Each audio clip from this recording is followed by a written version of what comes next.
Alright guys, we're going to take the tranny apart.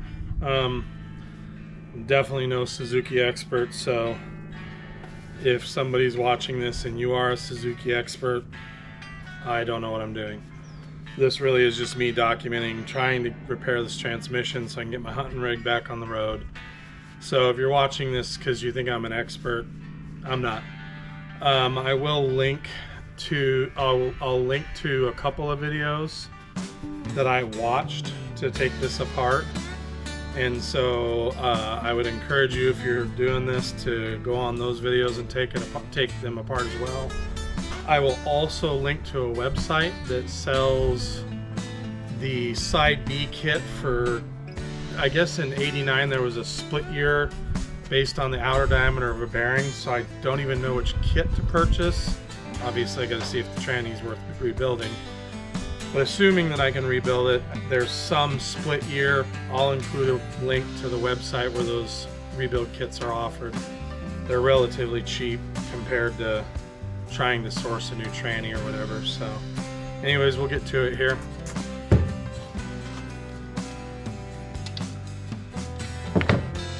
'14 is very popular with Suzuki, which is great.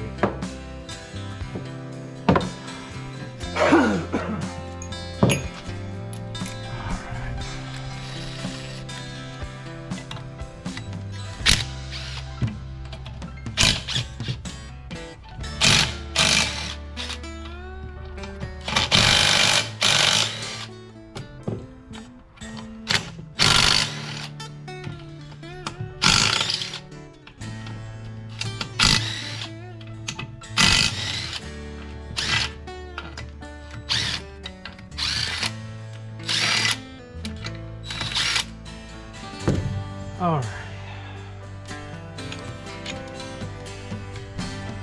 Let's see if I can.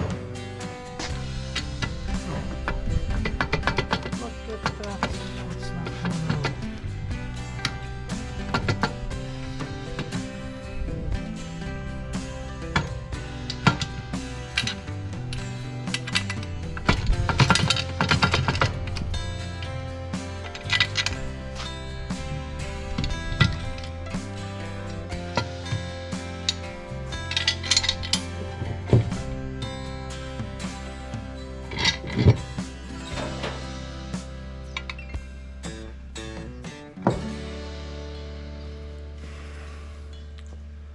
So this output bearing has a slot, and somehow this shift fork interacts with that.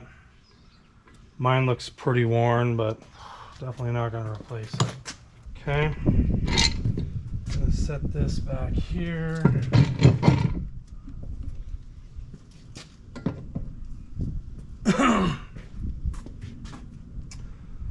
Now I need to get the transfer case off, which I think you got to take that off next.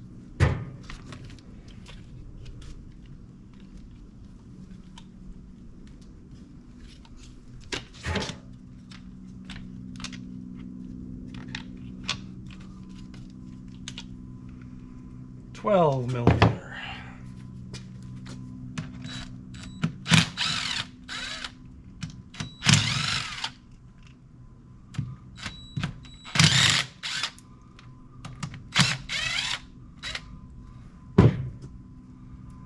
All the same length.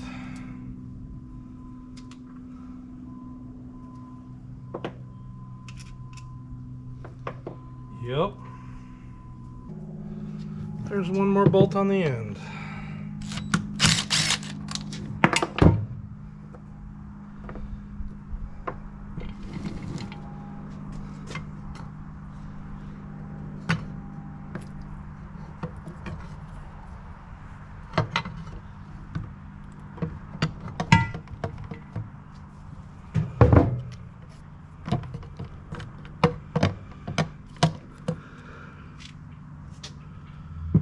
Okay, put bolts back in holes when possible. I don't lose where they go. Now I gotta take this, I believe I take the transfer case off right here.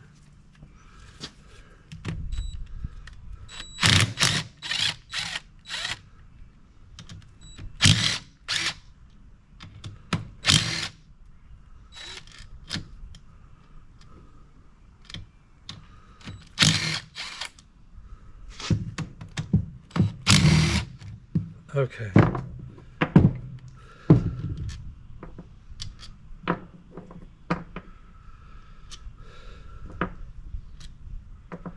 They all seem to be the same length.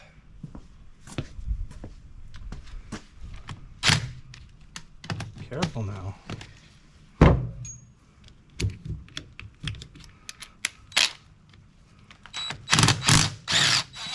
Get a little bit of articulation.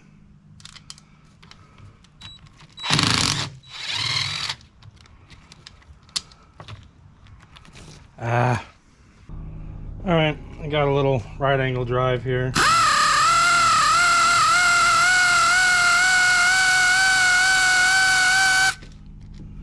Air's not on all the way.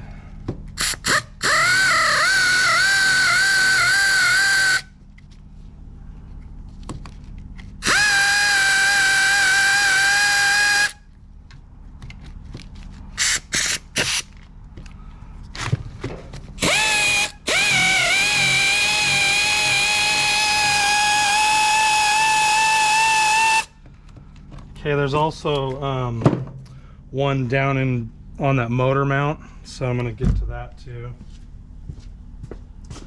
And you go down in between the motor mount.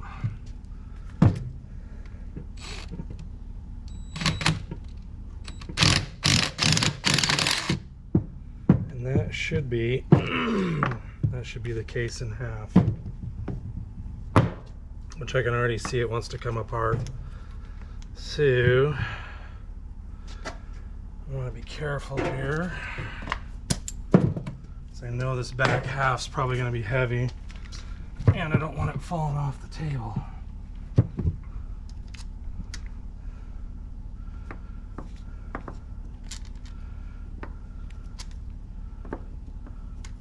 Oh, there's one bolt up here too that's long, or that's, forgot about that one.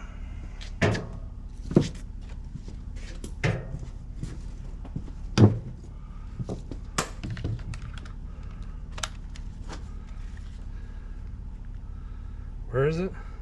Right there. Can I even get to it? Yep.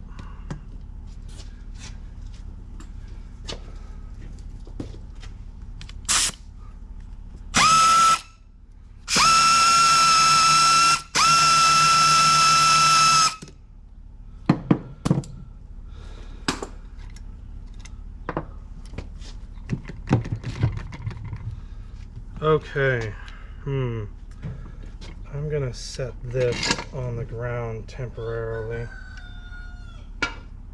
so it's out of the way and I don't lose it. And then this,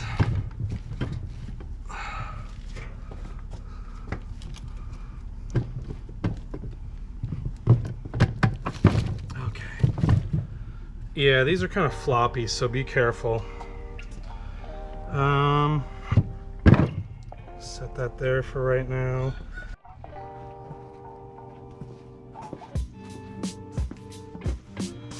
All right.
All right, how do you get this thing in half?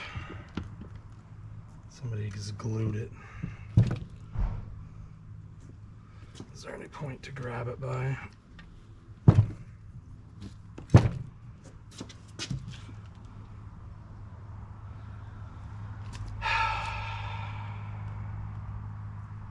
I guess you beat on it. All right, we'll see if little taps will work first. Yep, actually did.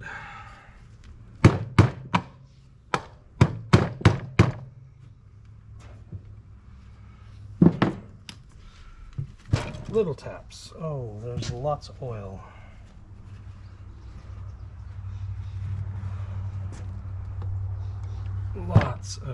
Lots of transmission oil.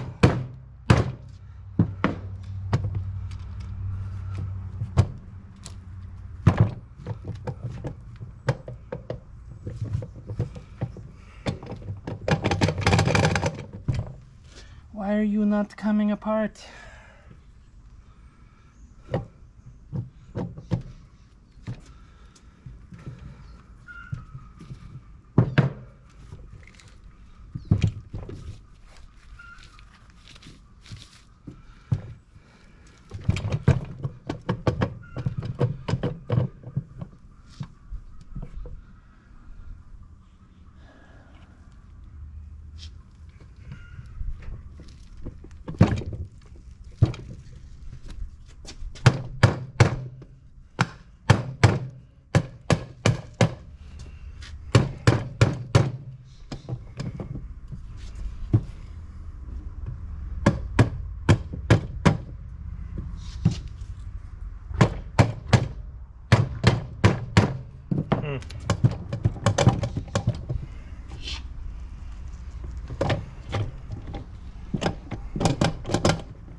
Oh, wow.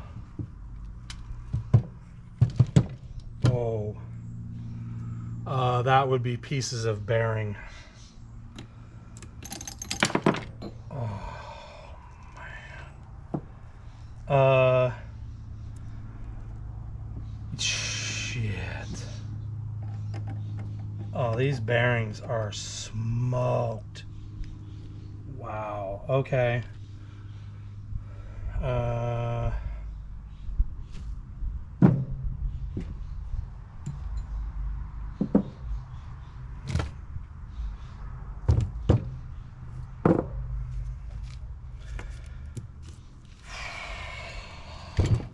those bearings are wasted.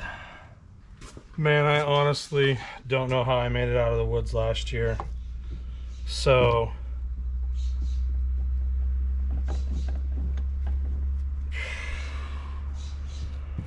this is one of the bearings. Here's all the cages and balls of that bearing. And then this bearing, this lower bearing, is also, the cage is busted, and it's, I don't know how I made it out. Wow, I put plastic down, painter's plastic, so it wouldn't trash my table. Okay, I'd say it's time to split the case itself. Wow, that's bad.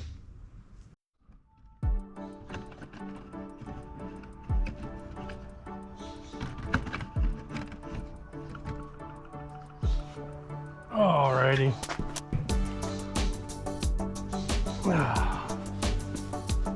Let's split the case here.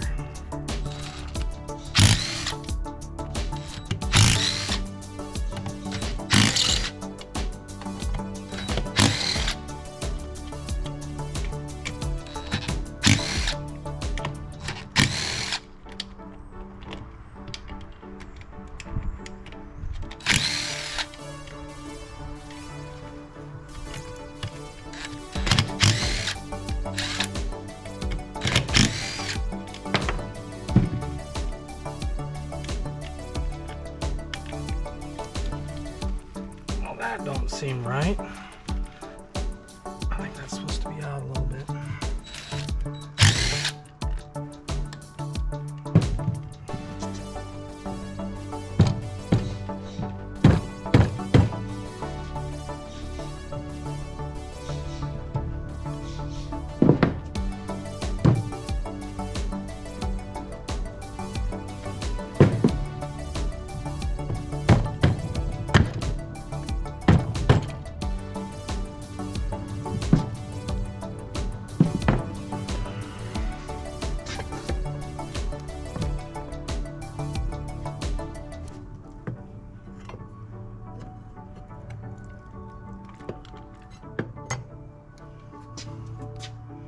Oh, gotta take the end carrier off.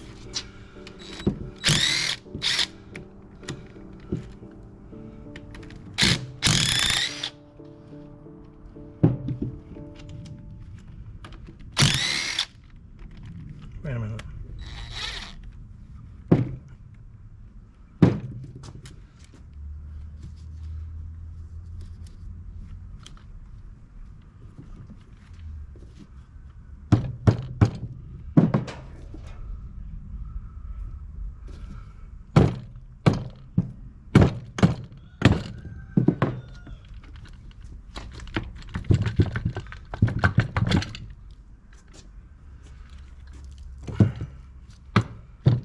All right, I'll leave that just like that.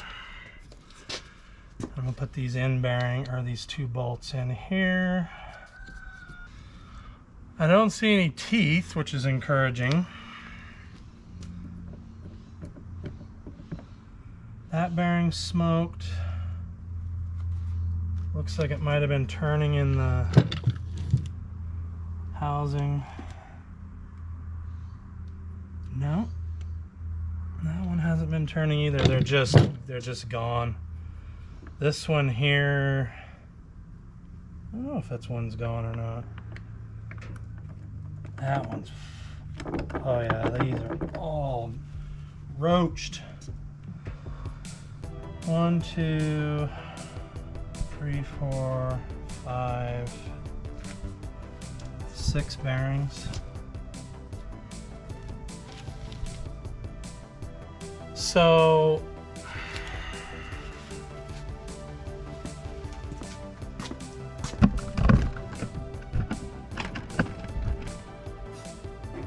what I got to do at this point is measure the bearing, whichever one determines what kit I get. Since this thing's outside, I think I'm gonna throw a towel or something over it so that I don't end up with a bunch of dust and crap all inside the tranny. I'm gonna spray it off with diesel or something to clean everything off, but I gotta take this whole thing apart, so at this point I think I'll put the top back on it just temporarily after I measure whichever the output, whatever bearing I've got to determine. I'll measure that, and I'm going to count the number of bearings and see what comes in the kit, and then probably get the kit coming. So we'll see here. Anyways, I'll be back in a little bit. All right, I finally got the kit in. USPS damaged it, and the company that sent it in a box that wasn't wrapped very well. They show a picture on their website of the kit having 4 seals, and then there's another picture that shows only 3 seals. I got a kit with 3 seals. Hopefully that's right. If not, I'll figure it out. Tried contacting the company. I don't think they're doing it on purpose. They will not contact me back. Their message phone sounds like they're elderly people, so maybe they're having health problems. I don't know, but give them the benefit of the doubt and just assume that I got the kit properly. So anyways, I got the transmission up here on the table. I got plastic down I'm going to actually put paper down to set the gears on so that you guys can see it once it's in frame or whatever. And but for right now, this is the side that goes to the motor, I believe. Gosh, I didn't even see if that's where. Huh. And then this goes back to the transfer case, and all, like I said before, all the bearings are totally smoked. So we're going to pull the front end off and start getting this thing apart and just keep videoing what I'm doing.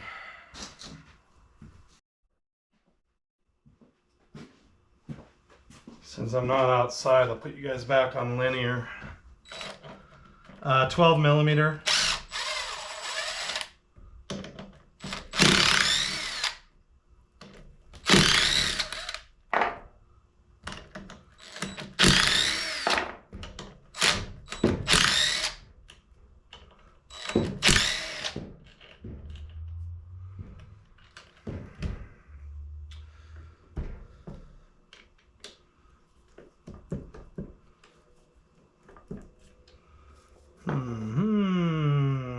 Take these out and put them in order, although they look like they're all the same length. Get a rubber mallet so they don't hurt anything.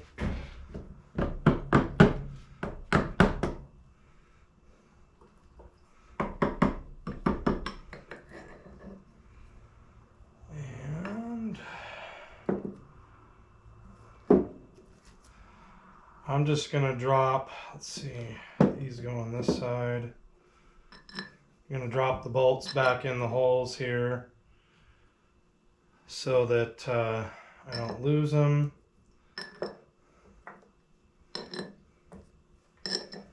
And we'll get a rag under here. Do that action there.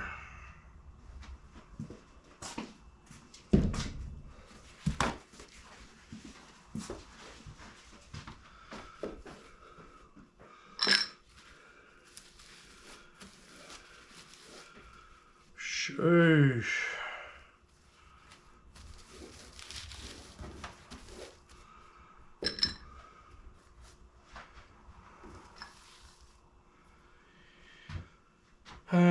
And then we should be able to set this over here.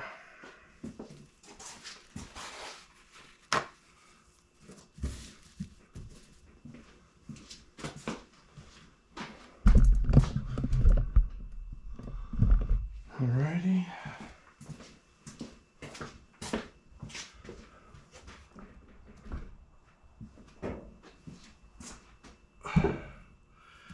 And this should come off.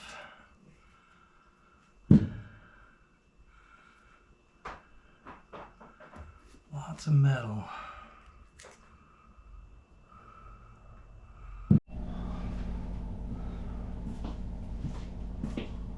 Alright, so we're going to see if we can get some of these bearings off. I debated on whether or not to run to Harbor Freight and get a air hammer because I have my dad's old one, which has always worked just fine, but I wish we had some longer tips. The air hammer tips we have are 50 years old and they're kind of short and worn down, so we'll see if we can get this done.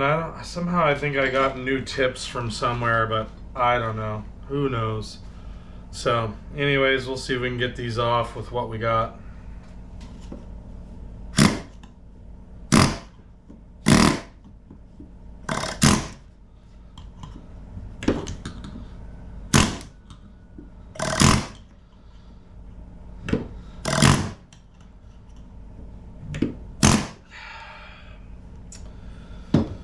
That tip's not going to work.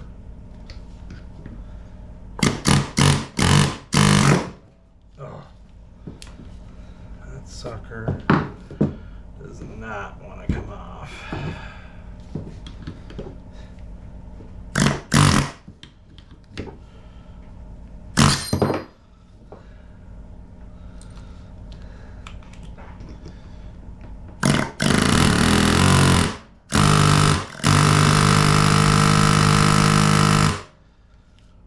Oh,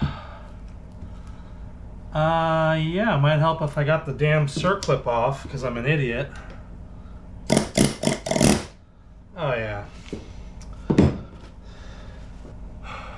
Yeah, don't be an idiot like me. There's a circlip. Hopefully I didn't ruin that groove. Sheesh. Saw some guy online use 2 screwdrivers and do some magic shit, so.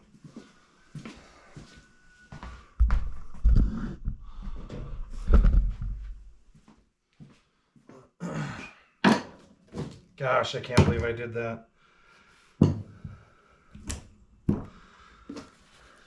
The transmission right off the bat.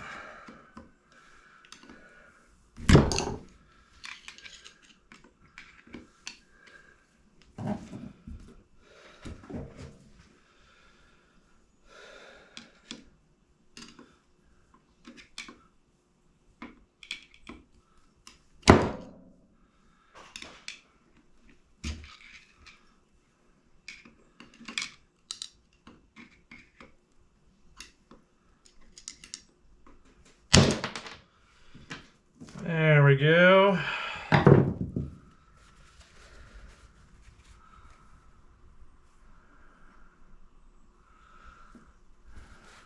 All right, I'll bet it comes right off now.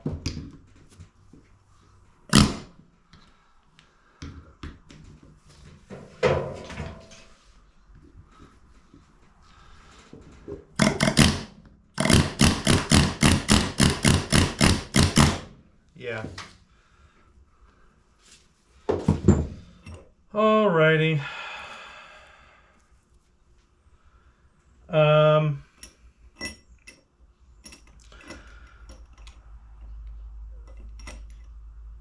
I meant to have, I'm gonna grab paper to set these on. I'm gonna set them as they come off the shaft. I'm gonna turn them up. So they're gonna rotate this direction off the shaft, all the parts will, and I'll set them on paper.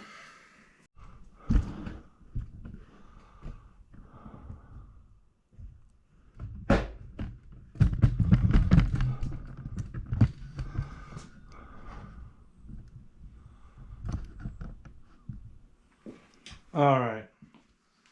I don't know which way that bearing went because it's completely come apart. So we've got this washer here, and that should have a detent that goes with it, which I'll need a magnet to get it out. Yeah. That goes with that washer.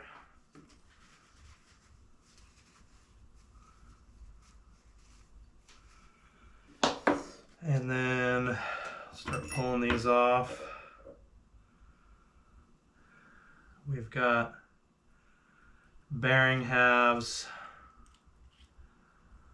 These did not come with any of my kits, so I don't know where you get these bearing halves, but we're gonna assume that they're okay to reuse for right now. And then we have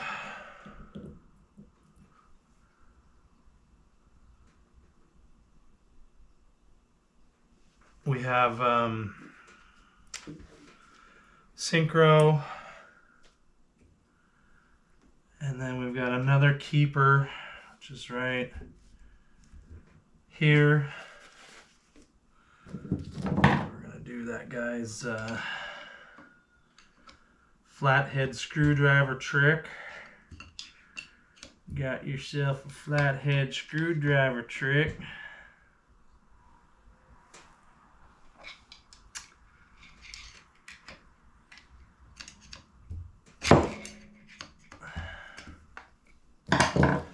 Probably help if I got a rag so this won't spin.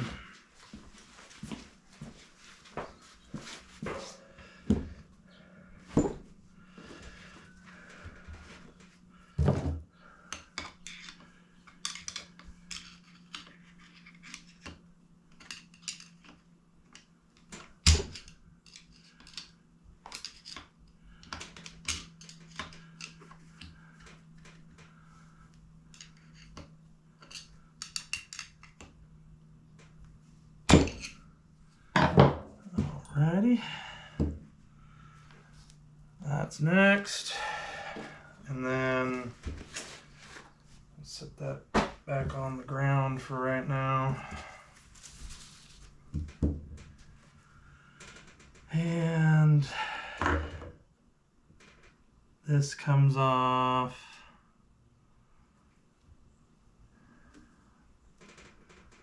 Splines look good.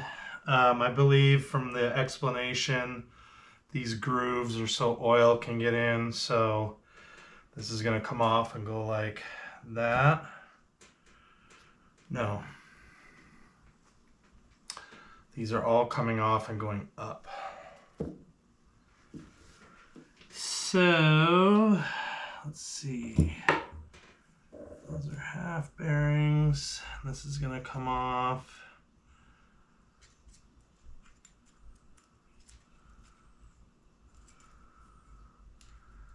What the heck?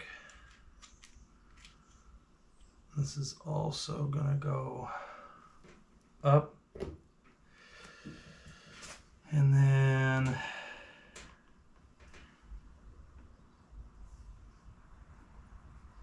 this inner sleeve, I believe, is supposed to come off, which it does. That goes in there. I'm guessing this inner sleeve should come off, which I can't get off.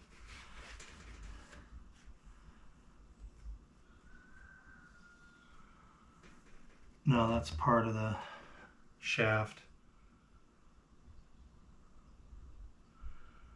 It's worn, but it's not heated. I mean, it's heated, but not, there's no ridge. There's a tiny ridge over here where that, I think it's the bearing maybe, goes. Yeah, we'll keep going here. Washer comes off next. There's another keeper here somewhere, which already fell out. Right there. Yeah, that bearing is so smoked.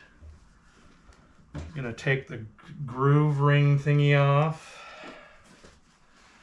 Gonna attempt to drive off this bearing. Hopefully it just comes right off.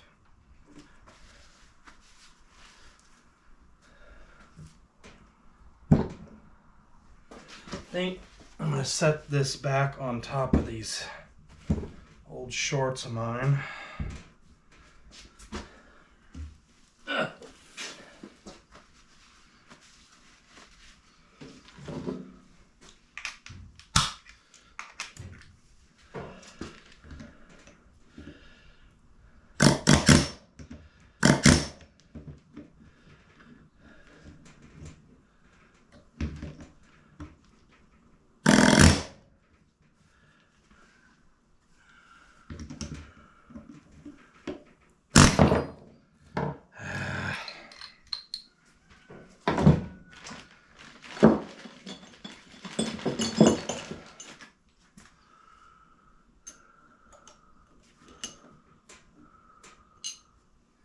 Oh, you know, I think I saw him do something like this.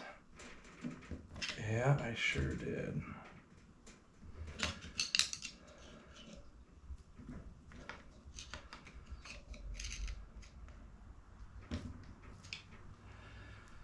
Okay, so with my setup, I was able to do what that guy did, which is just wedge this off. I'll get some bigger screwdrivers here.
come off? Oh, it's real close. I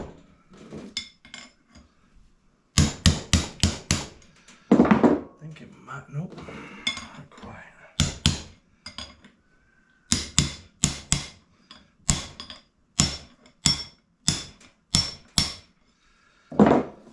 This is an old screwdriver that's all busted up. Plastic pieces just went everywhere. Okay, square edge goes that way. And let's see what's next. Another washer and a little bearing that just came out. Washer goes that way. Bearing. And here's the next gear set with the bearing that goes in the middle.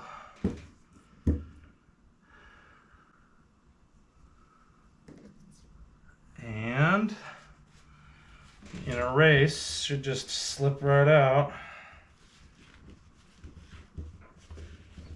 According to what I've seen online. Yeah.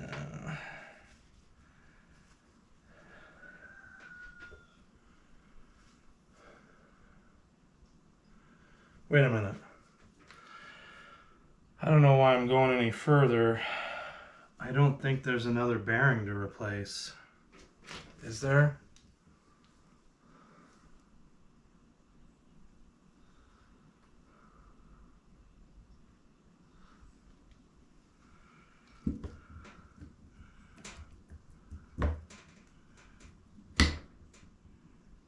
No, there's not.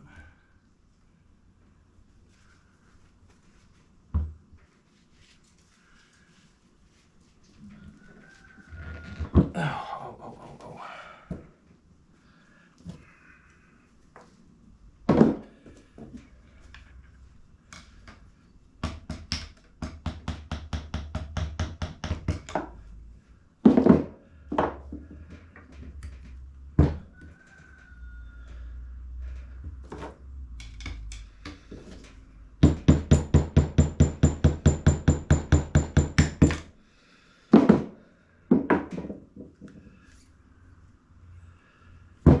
Okay, I went too far.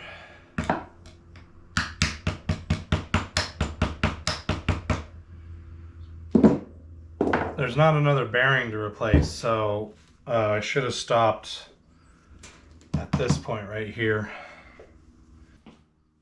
I don't know where to get the needle bearings. I haven't seen any advertisements online for the needle bearings that go under the gears. They don't necessarily look like they need to be replaced, but I have no, if I had them, I'd replace them. So in fact, I think I'm gonna go look real quick and see if I can find them online, so stand by. Okay, I went online and did a fairly quick cursory search, and there really doesn't seem to be any needle bearing kits for sidekicks. Everybody that I see is into samurais, which is fine. I had nothing against those people. I'm not into samurais at all. I'd much rather have this four-door sidekick. I'm an old guy. I want to be able to get in and out of it and maybe throw people in the back seat. So as that pertains to this particular project, I didn't see any needle bearings for this transmission. I'm guessing there's somebody out there that I could contact, or I don't know how I would even size the needle bearings because they don't have writing on them. One of them, is it one? Yeah, no, two of them are split bearings. I could probably measure the inner and outer surfaces that the needles run on and source split bearings. It'd probably take me, I don't know if I had to guess, 3 to 5 days of sitting down and doing research through bearing catalogs to source out all the bearings for the transmission. There's some discoloration, but I believe it's actually discoloration due to bearing material circulating through the transmission.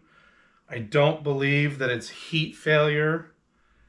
And when I run my fingernail across,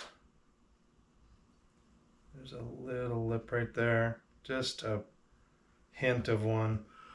When I run my fingernail across the shaft and the bearing surfaces, they're worn, but nothing that a $2,000 hunting rig isn't going to handle for another couple seasons. If I got 5 years out of it and amortize that out,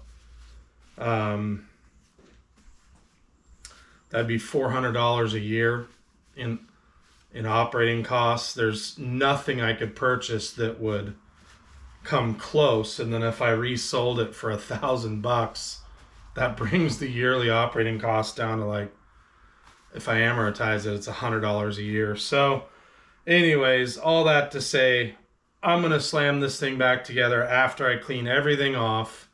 I'm going to get a parts bin and use some brake clean and spray everything off, and then tack grease it back together, clean it the best I can, and probably slam it back together. So I haven't even done the other shaft yet. I'm going to concentrate on getting bearings back on this. And we're going to move on with life, because this just isn't a high dollar project. So we'll keep going here.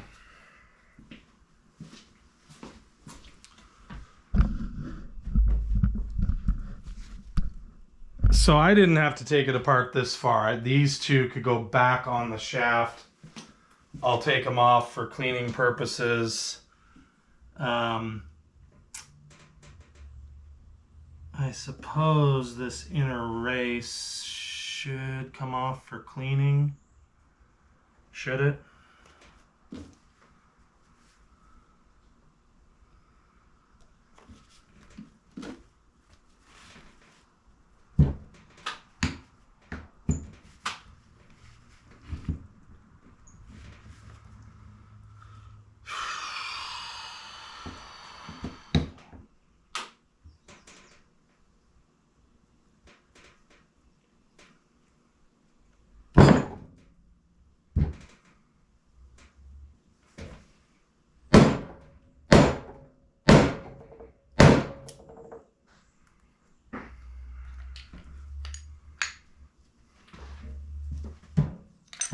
There it went.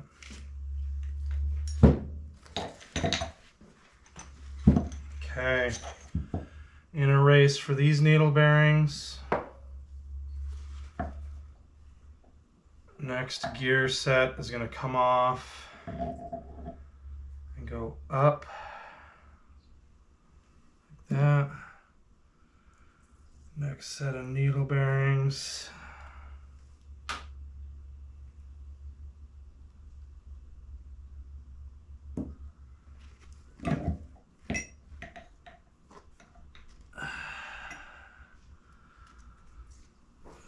This comes off and goes up.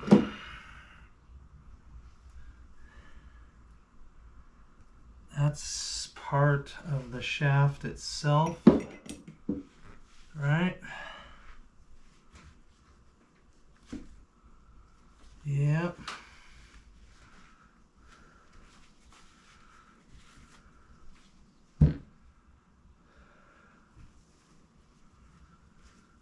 Okay.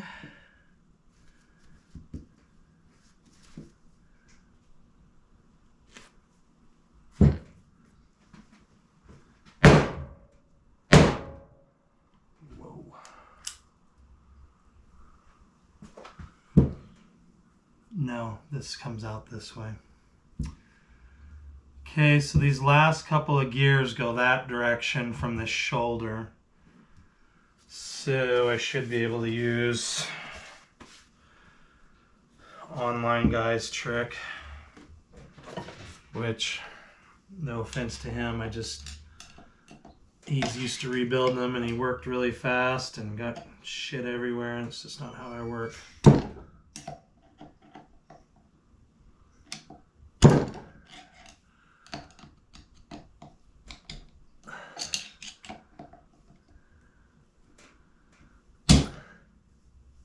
Okay. So let's see, this is gonna go over here, and then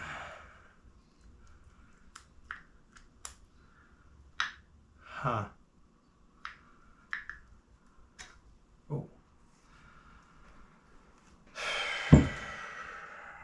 this is gonna rotate this direction and face up, and then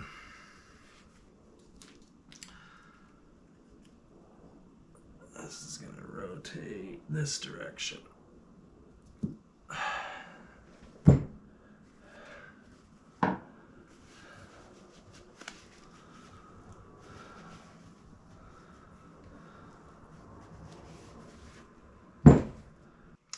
Last set, bearing's going to go up, and then looks like this is all fixed.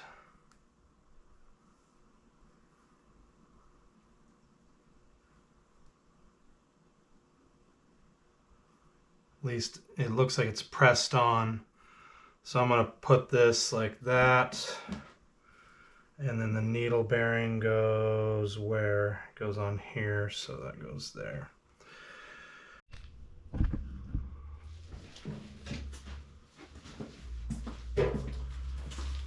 All right, I got my kit from a company called Transmission Parts Distributors. We had a little back and forth because USPS was kind enough to damage the box. I did get all of my parts. They show two different pictures, one with 4 seals and one with 3. Apparently the kit comes with 3 seals. So they got back to me finally, and I'm glad they did. And the kit was very reasonable, 120 bucks with shipping, which is great. I haven't looked at the bearings yet. I was supposed to measure the outside diameter of a bearing, so hopefully I got the correct kit. What does this say? 6307 NTN 6306.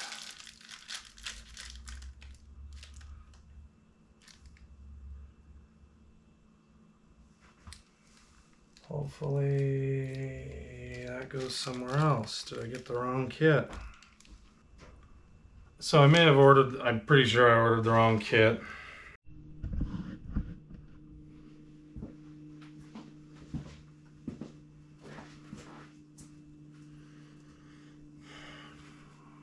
I took the seal off the sealed bearing. I priced one of these, they're 40 bucks and a couple days out.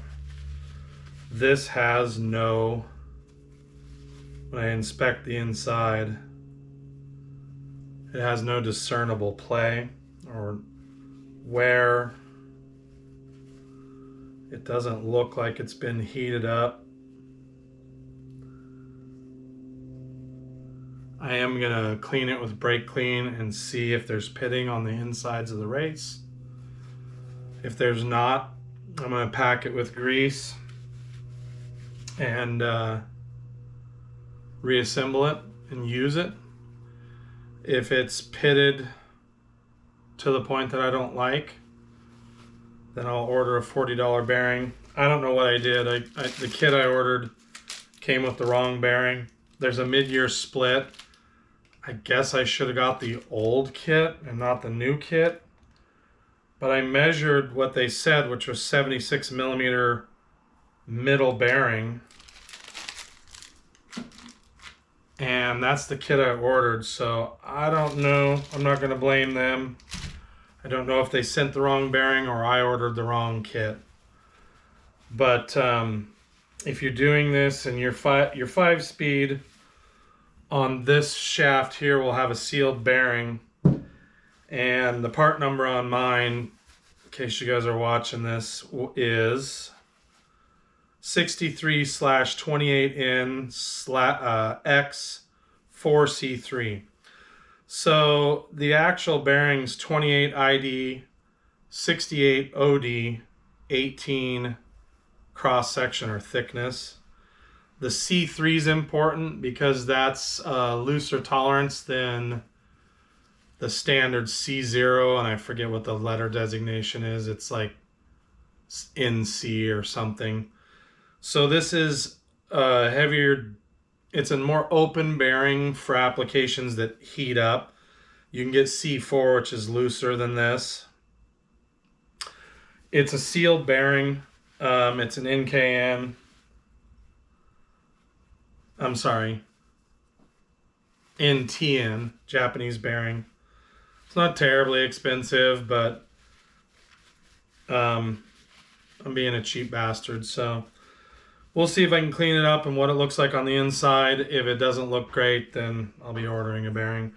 When I pulled the seal off, the seal's fairly hard. I nicked it, even though I used flatheads for like glasses. I nicked it, so technically it's not sealed anymore, but it's in an oil bath, so the grease I put in here is going to mix in with the transmission lubricant. You know, that's what it's full of right now, is just tranny oil. So I'll put some red tack in there, and that'll mix in with the tranny oil. And as I do oil changes, I should be able to get the rest of this bearing material out of here. But keep in mind, guys, $2,000 vehicle. So anyways, we'll start cleaning stuff in the oil bath, or with brake clean. Gets parts cleaned and then get them back out on the paper. So a little disappointed in either myself or them, or just disappointed that I didn't get the right bearing, but you guys know how that goes at times. I get to replace the bearing, and that the reason is if you listen,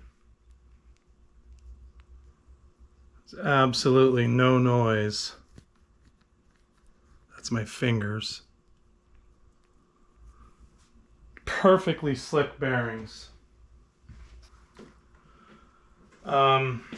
So then this is the seal bearing that I just cleaned.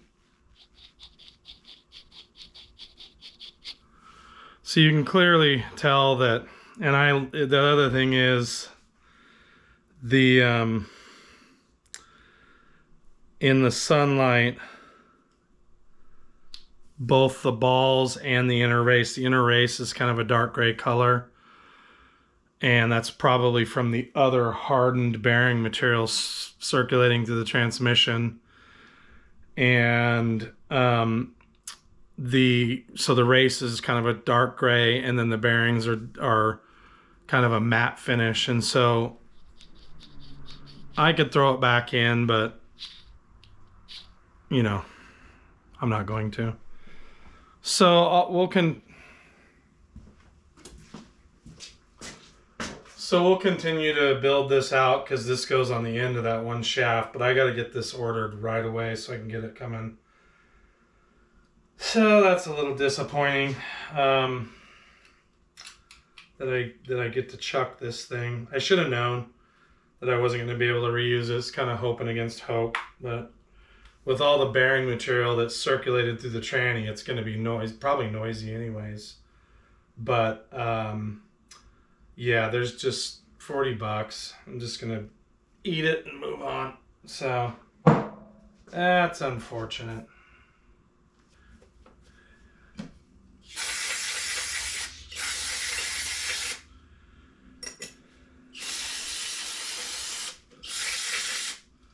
Okay, and then bearings can also be cleaned.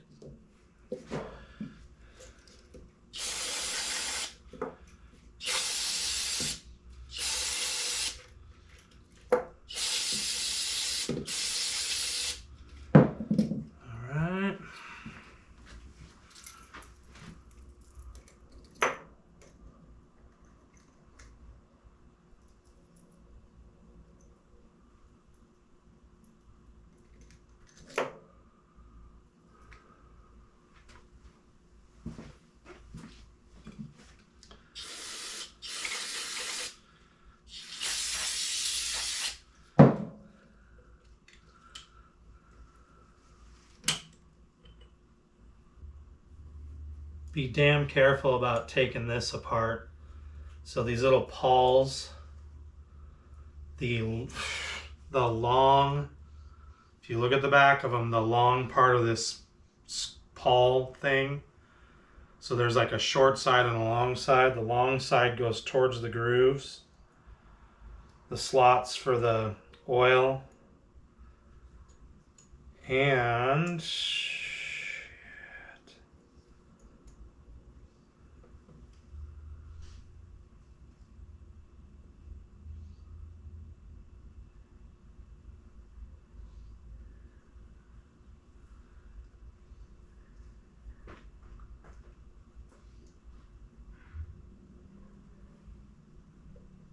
I would not take this fucking thing apart.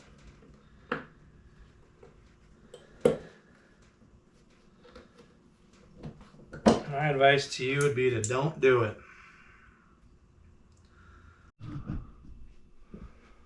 All right, we'll keep cleaning here.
Obviously, I'm not going to get all of the crap out of this transmission.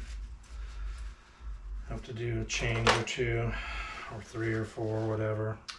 Wow, these gloves don't stand up to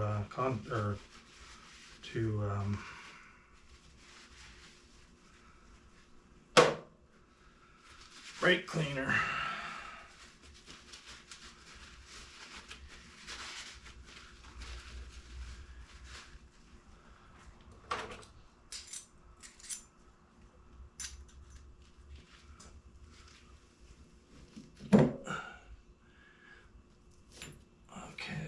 Stay there, little bearing.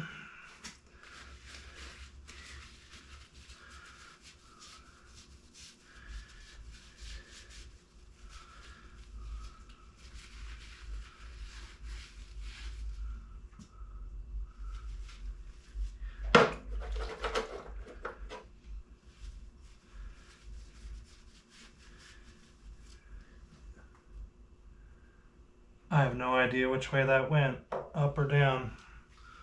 Damn it. That goes small side towards the...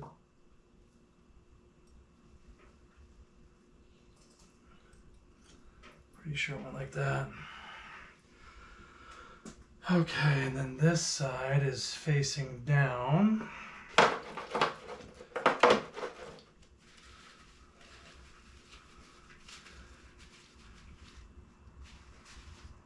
I already got a hole in these gloves. Fuck.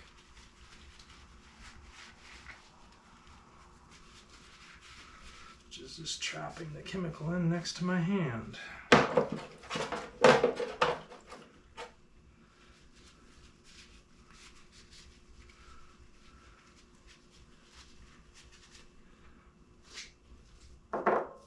Okay.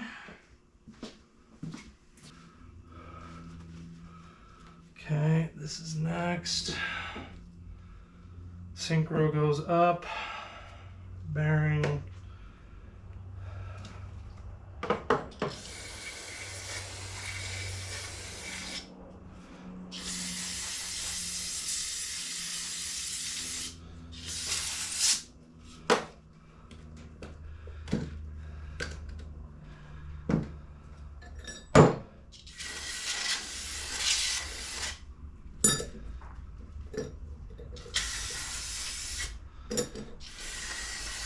replacing the synchro, so who gives a shit about that?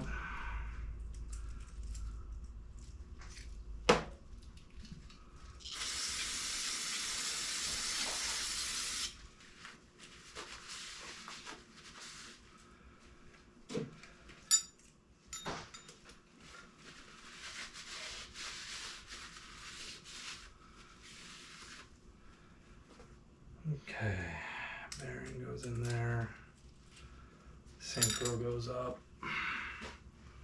That's done. This is the next one.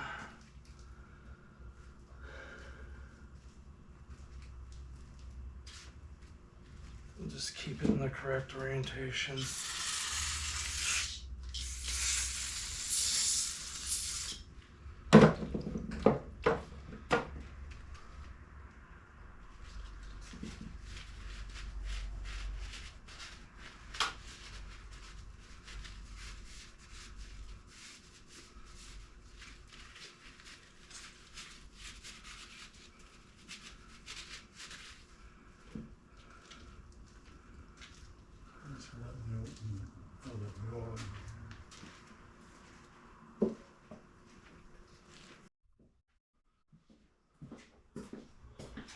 All right, so one of the things that I didn't see mentioned in any of the videos is when these gear sets come off, there's a specific way they go back on.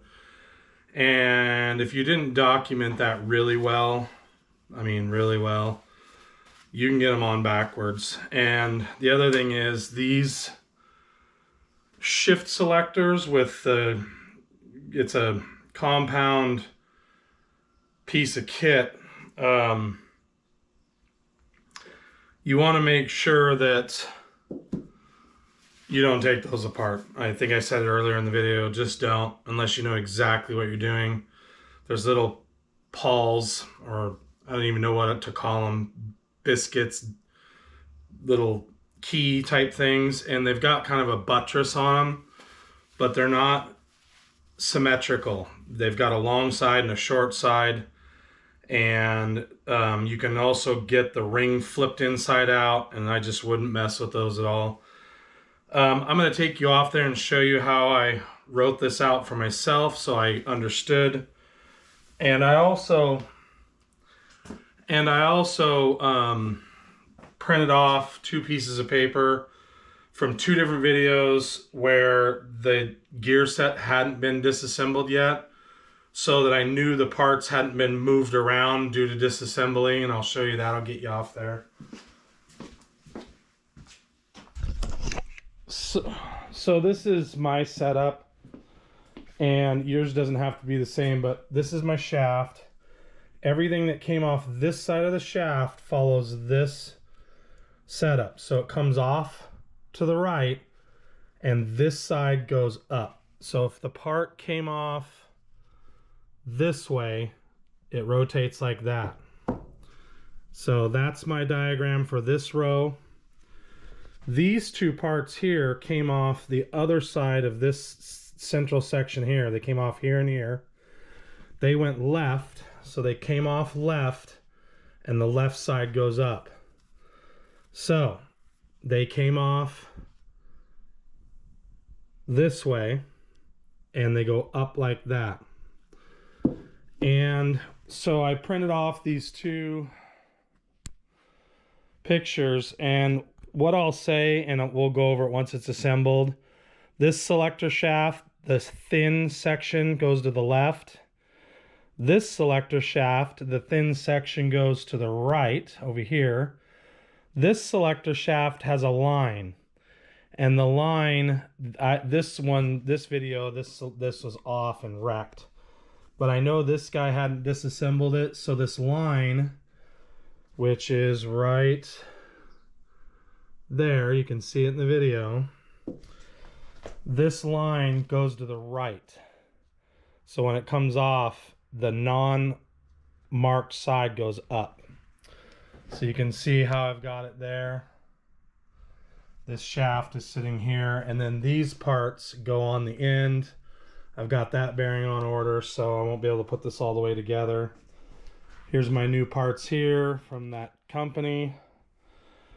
I'm gonna pull the reverse switch off, and I'm actually gonna go test that out on the car out there.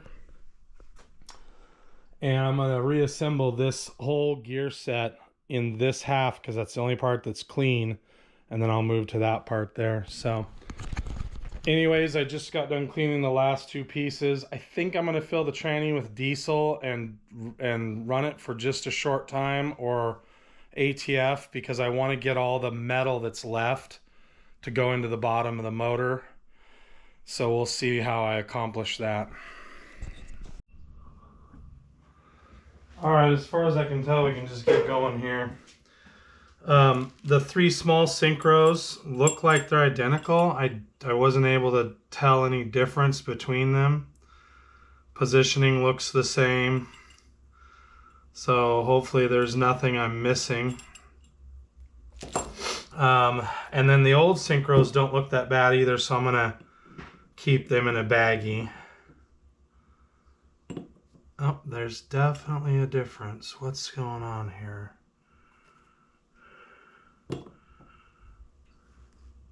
So I'm wrong. There is a difference. Huh.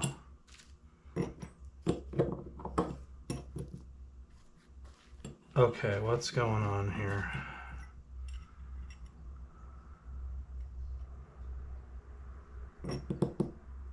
Did I order the wrong kit, or did they give me the wrong parts?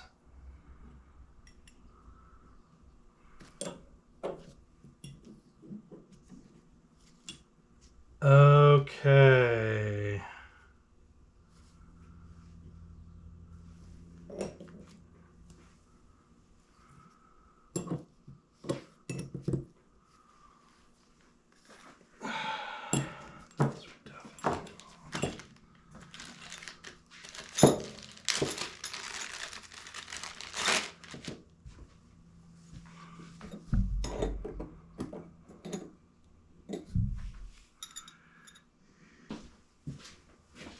All right, I don't know what to make of this. I guess I ordered the wrong kit. So the large synchros fit, but the small ones don't. I don't understand. This is what happens when you don't know what you're doing, I guess. So I will not be reusing the small sync, or I will not use the small synchros. They're identical on the outside. Are they? They are, but they're not identical on the inside. They're small. They don't fit over the cone. So I don't know what to make of that, other than I must have ordered the wrong kit. So, or there's a possibility they sent me the wrong parts, but I don't want to blame them. Obviously they should know the part numbers better than I do. So like I said, there's two kits that were offered for a 98. So you Suzuki experts may or may not know. I certainly don't. I think there's a mid-year split. There's also a possibility that the sweet guy that I bought this from swapped in some other transmission. It does appear to be the I think it's the fuel injected tranny, because there's a gear off camera here that has a flat snub, and one of the videos I watched said that's how you tell the difference. I don't know. I kind of don't care, but I'm definitely not happy that I can't use the new small synchros. We're back to that's just life. So anyways, we'll keep going on the assembly. So it's okay.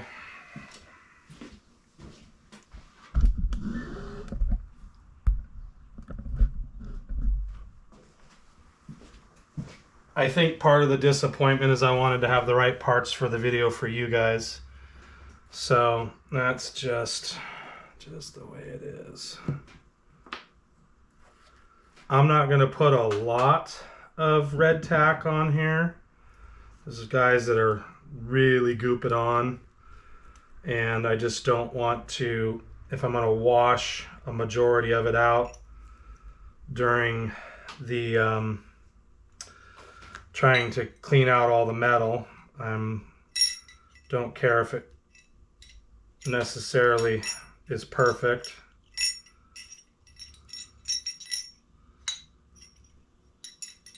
That's not right.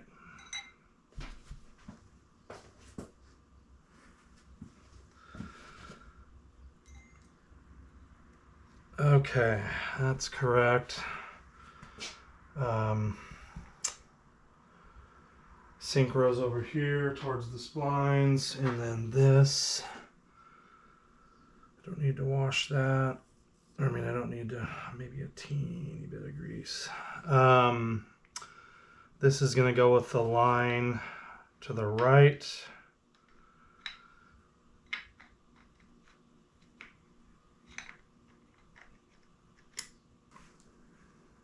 What am I doing wrong? Oh, I see it.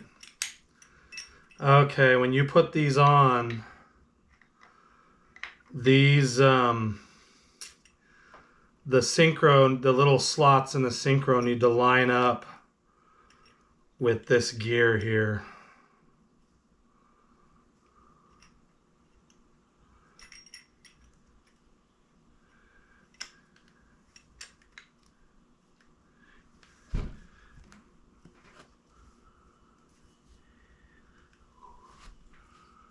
So these little pucks, the synchro needs to line up with that. All right, now the circlip can go on.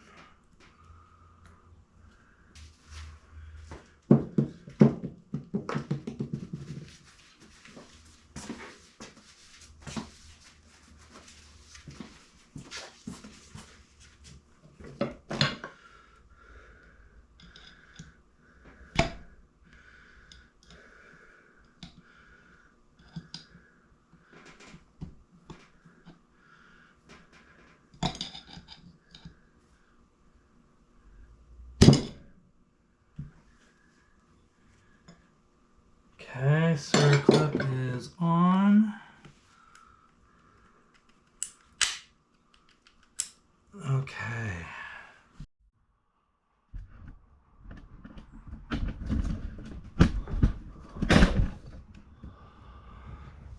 Okay, so next gear set to go on is this one.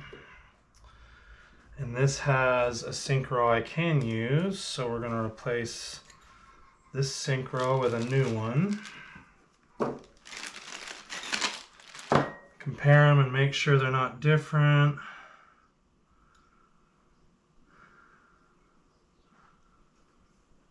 See, it looks the same. I'm going to put that on there. And then this goes this direction, I believe. Yep, synchros go to the right. So we'll put a little bit of grease in here.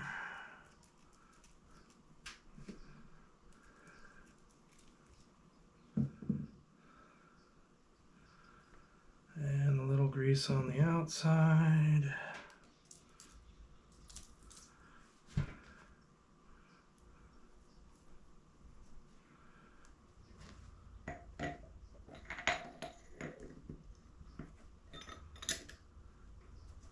Okay.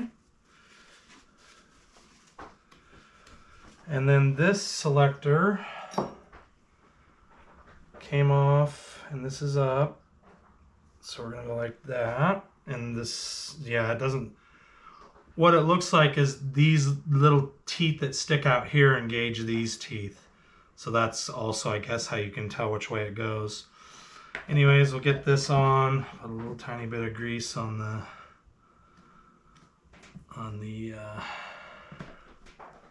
splines, I suppose. And again, you're going to need to line the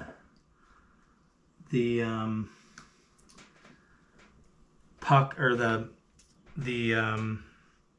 synchro up with those little pucks. And why is this not giving? Oh, because it doesn't have a clip yet. Okay, and then the next one actually has an inner race, and that is gonna go with the synchros pointing towards the selector. So this one's next.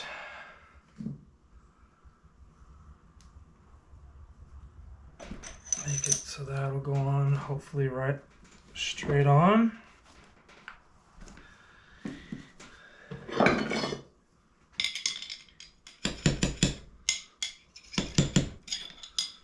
Alrighty, it's not going to go straight on, so.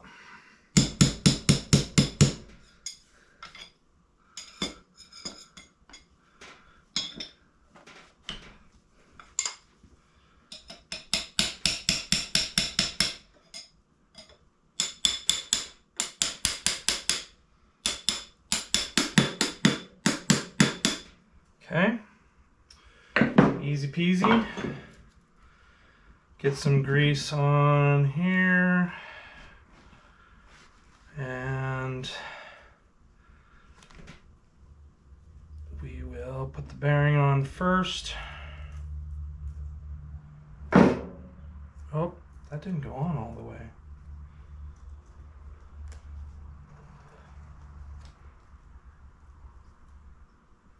That's weird. Or did it slide?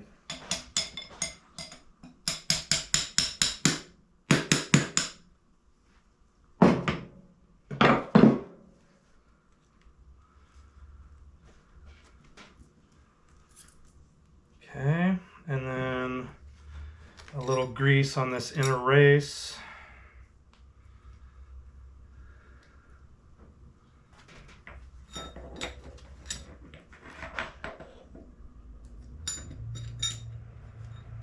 Come on. Line up with the pucks. Okay. And then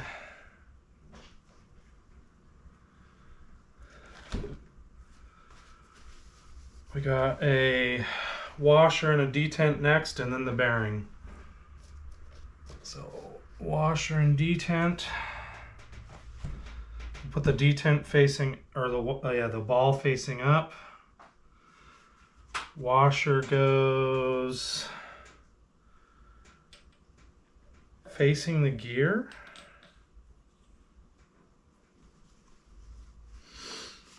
So the cone side faces the gear.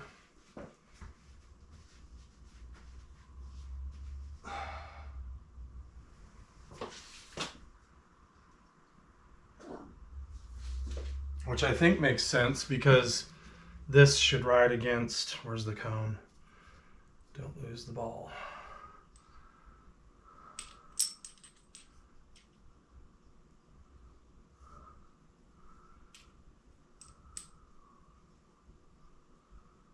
Yeah, you can actually see the wear mark on, let's see.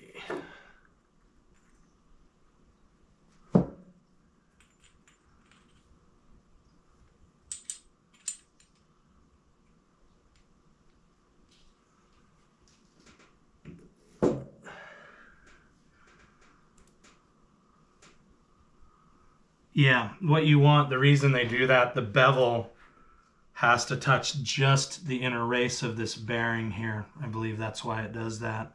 Otherwise it would rub on this gear, which has to rotate. So make sure we don't lose that ball.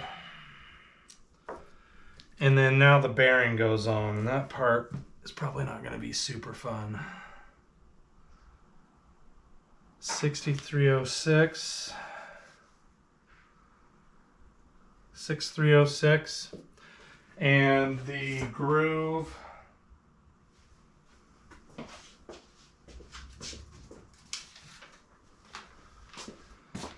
let's see, the groove goes that way to the right.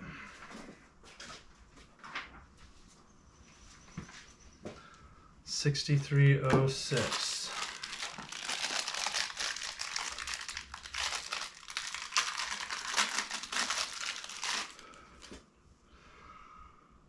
And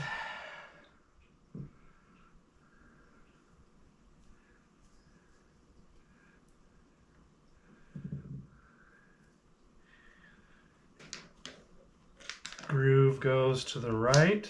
I want to make sure. I'm going to double check. This is my assembly so far. Oh, that's not supposed to be over like that.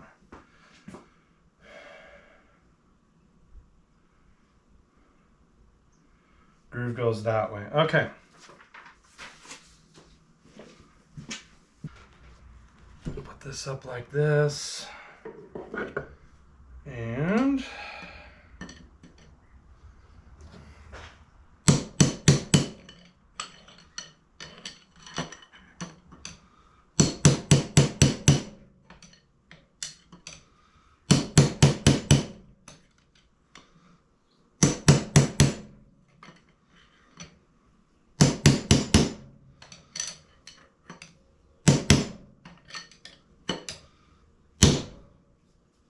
I wonder if I could have two of these.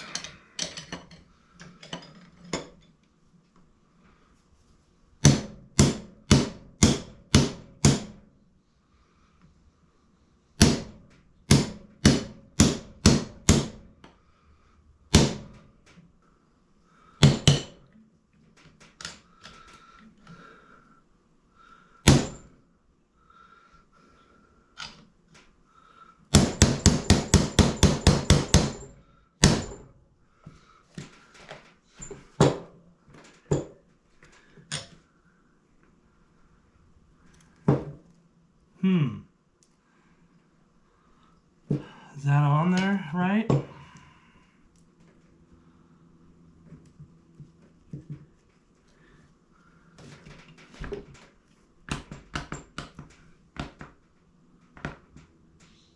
Probably not exactly right.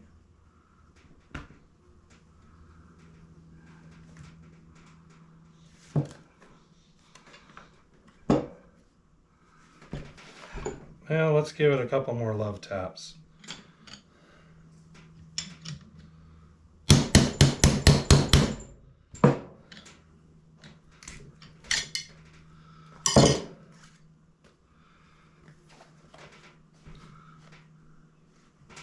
Okay, I think that's on there. Let's see, this snap ring goes on.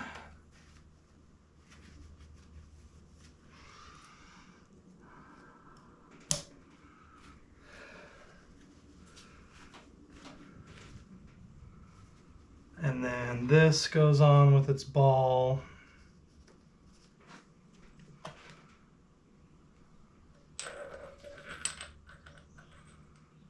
And we'll put a little bit of grease on this just in case.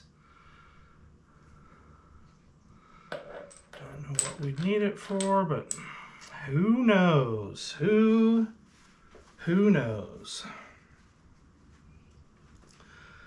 And then this one goes on next. This has got half needle bearings. Put a little grease on here. Slide that on. Little grease on here.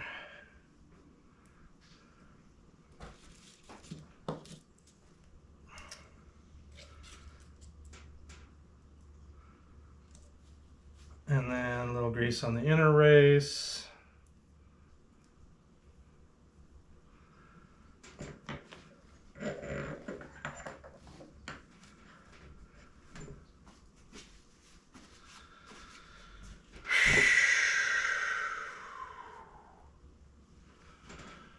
And another gear set.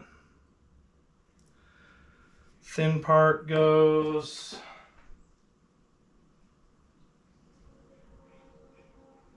towards the bearing. So thin part goes to the left, like that. That doesn't seem right. That's because I'm missing something.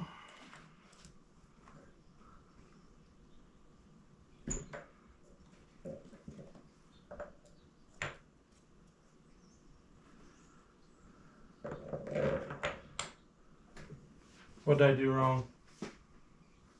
I put this on wrong. Okay. I screwed up here, guys.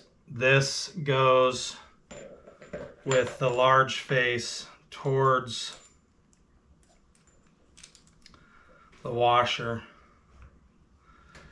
And then it goes with the thin part facing the bearing like that. That seems awfully loose. And then we got a circlip.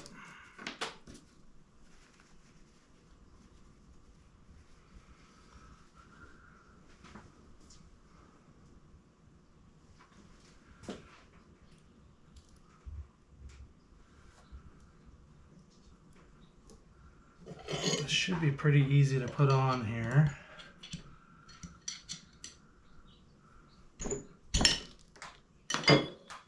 Unless you drop it like that.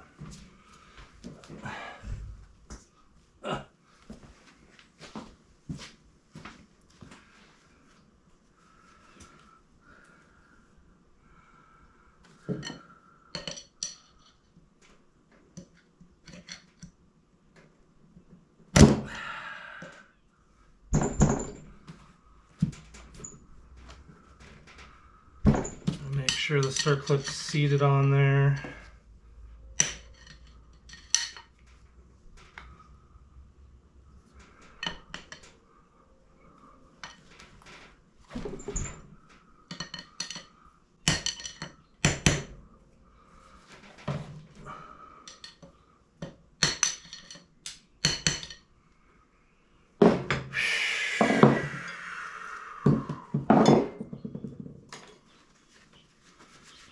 Okay, so we're getting pretty close here.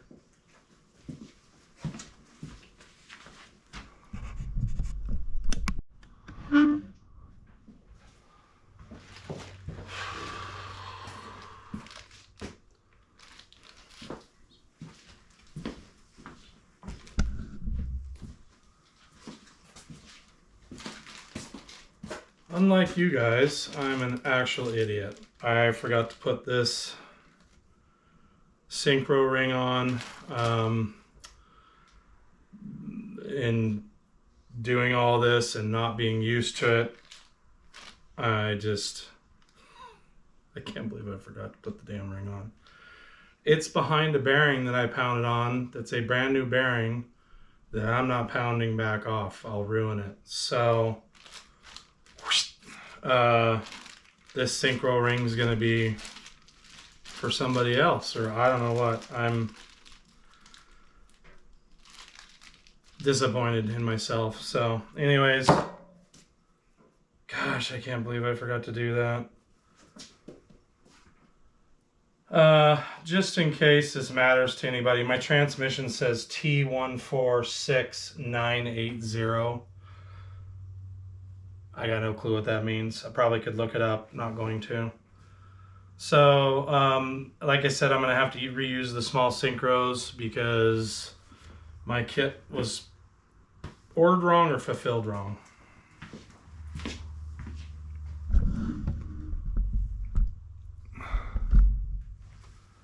I believe my kit ended in WS and I probably needed the old one. So, let's see here. This synchro goes on next. Okay. So, little grease on the shaft.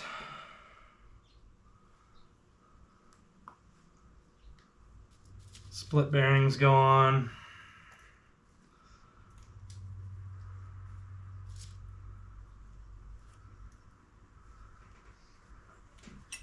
grease on the inside race.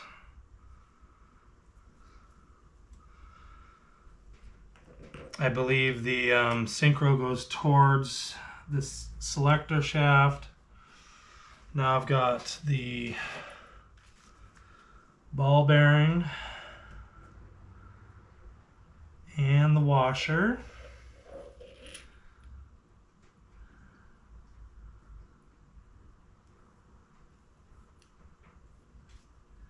And then I've got the other bearing to put on. Where's that at? 6305.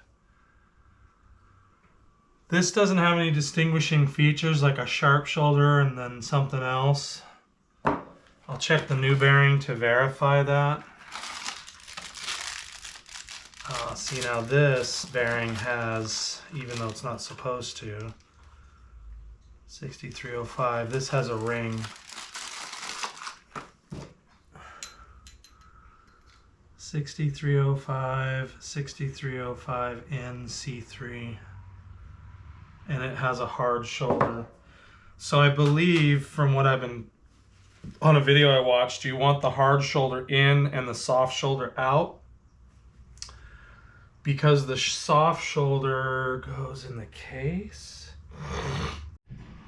Okay, so this bearing goes into this hole here, and I believe you want the rounded edge towards the casting so it'll line up easier. So I'm going to put the hard edge in. This groove doesn't actually correspond to anything on the car. In fact, the other bearing was not marked as a C3 fit. This is just labeled as a regular bearing. May actually be why this went away. I don't know. Maybe someone got the wrong bearing in it. So I'm going to go ahead and get this one on, but it goes in this case right here. I still have to clean this up. So putting this on.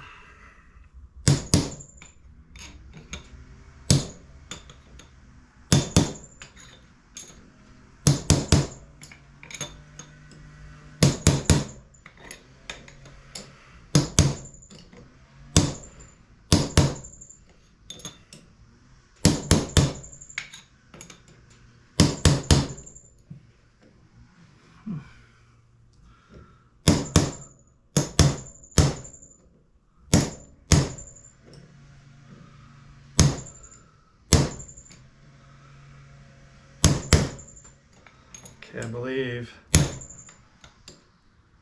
that just came up tight. Okay, now we're going to put the snap ring in it. Try using a punch instead of a flathead. That actually worked quite a bit better. Make sure it's seated in the groove. And other than this thing here, which I'm waiting on the bearing for it, this actually goes, where's the new needle bearing? No, is that the wrong size? No, one of the needles tried to pop out. I don't know why it did that.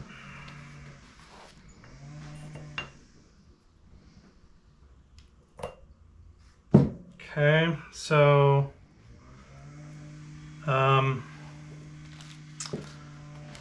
these bearings here are all for this lower section. So I believe this is done minus the needle bearing. I'm still super butthurt about these, but anyways, so I'm going to set this back here because I know this isn't done. I'm going to leave those out. Still butthurt over these synchros. I'm not replacing this one. That one's in there real well. I'm going to clean it and leave it because it's in there and it doesn't appear to be leaking. I am going to replace this one, and I am going to replace this one, which goes in this cap right here. Although this seal is in pretty good shape.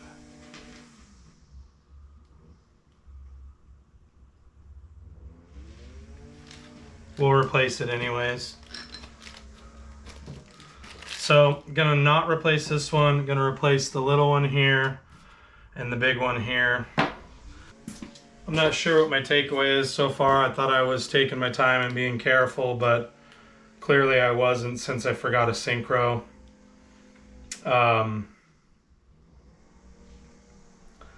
So I'm just waiting for that bearing to come in. I'll go ahead and flip this case over and get this in the case. And just set it in there and get it out of the road. And we'll start working on the lower, cleaning the lower case and getting the bearings in that. All right, so we're gonna start on this bottom section. And since it's real greasy, I'm gonna throw gloves on.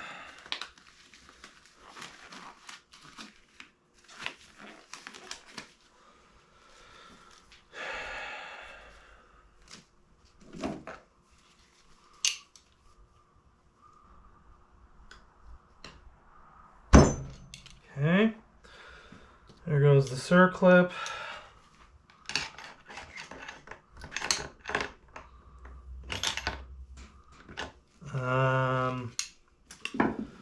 See if we can get this bearing to slide out.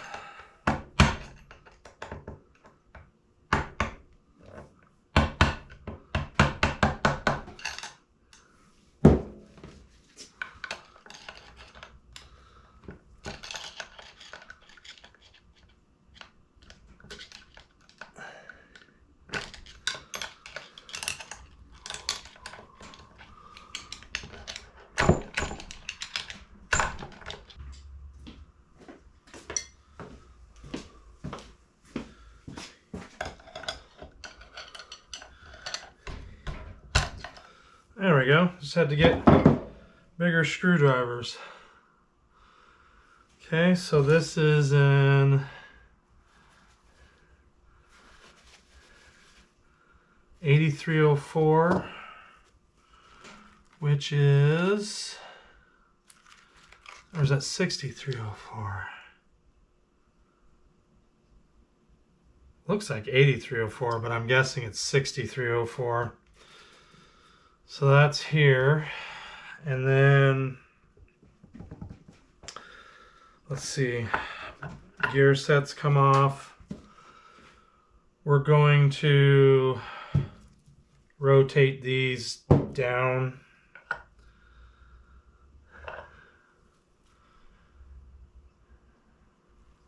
Now we'll follow what I've got on the table here. Well, we'll just leave them the way that they were in the transmission. How about that? Sideways. And then I think next I've got to take this snap ring over here off.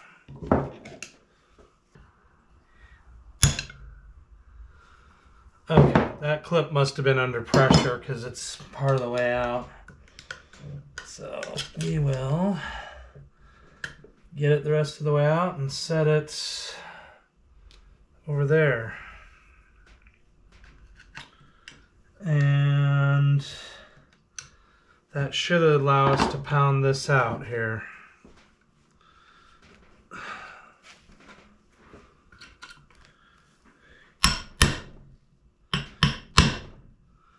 Woo! Oh, no, there's a keeper. And that's a friggin' roller bearing.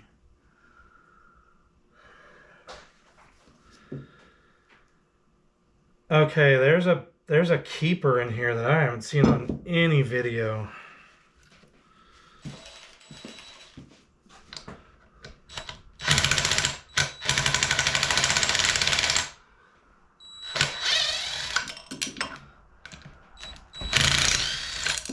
Okay, those have to be Loctited back on. And there's a keeper. And the keeper goes like that. And now, can I pound it out?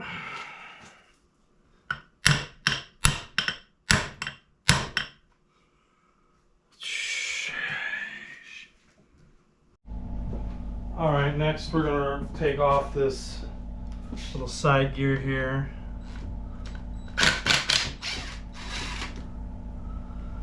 That did not have Loctite on it. Get these all over to make some more room. This keeper had Loctite, this did not. So, assuming that just comes off like that. Now the guy online just used an impact gun on the end of the shaft to drive that bearing out. So hopefully the air gets pumped up here, right? Toot sweet.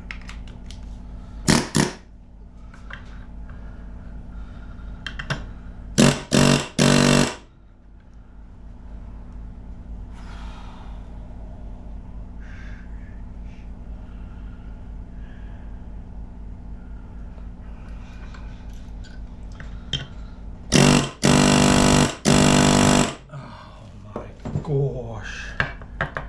Oh my golly gosh.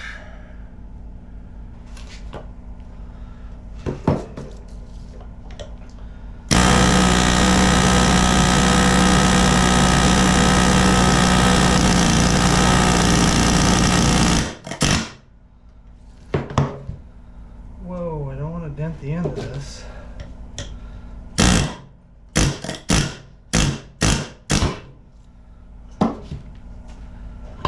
Okay. Wow.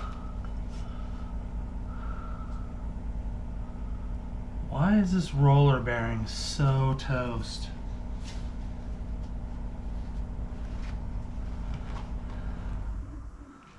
One, two. Tell me there's not a ball missing.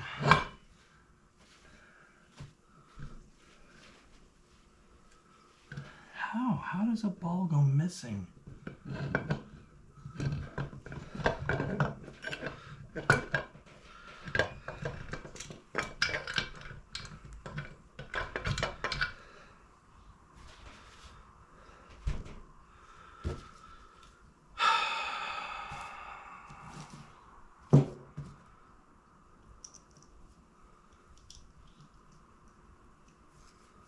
So first off, this is a roller bearing.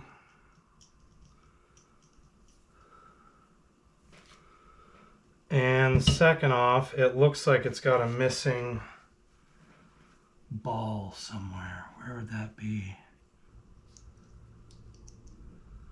So there's a missing roller.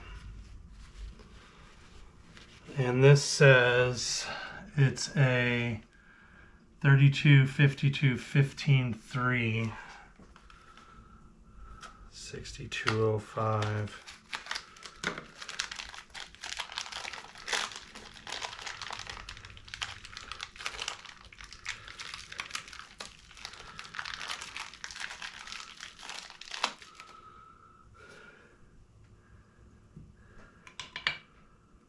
Huh. Okay, I just did a search for this true roller bearing. When I say roller, it's not a ball bearing. It's a true, oh yeah, that's eaten up. It's got rolls and they go in a, it's just a different design. It's meant to take a lot of radial load. It looks as if one of the balls went away. I don't know how.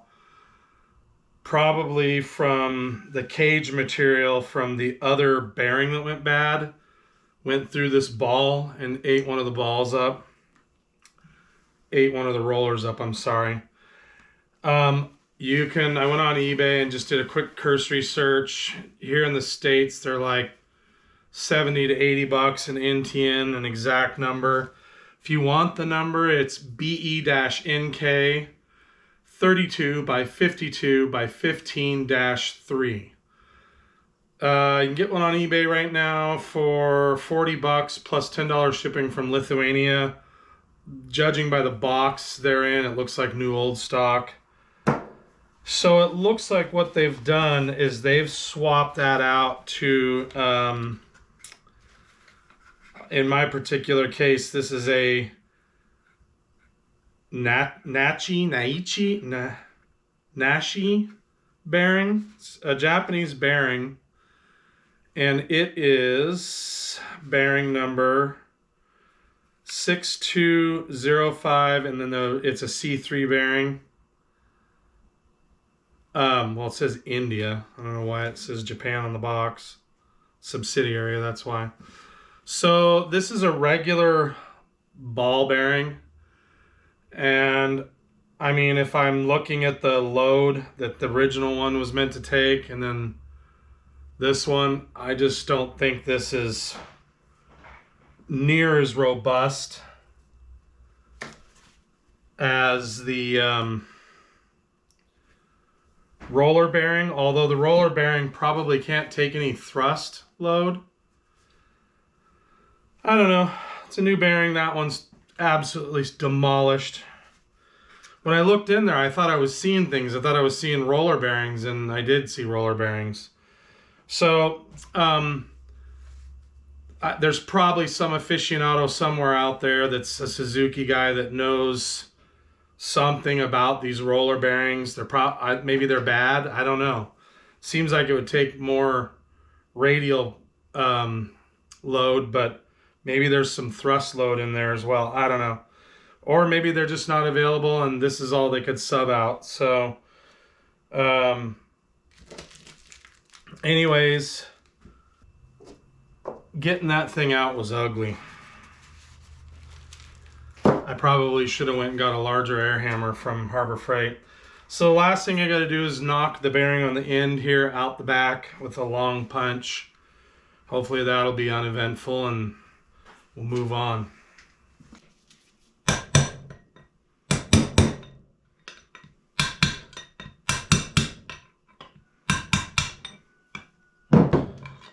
That was very uneventful, thank God. How's the race on this end? I don't know, it's not wonderful, but it's not the worst thing in the world. Alright, last but not least is this race. If you've got a roller bearing like mine, or if it comes apart, it's pretty easy to get off. I mean, I don't know what your situation is, but maybe it's not easy to get off.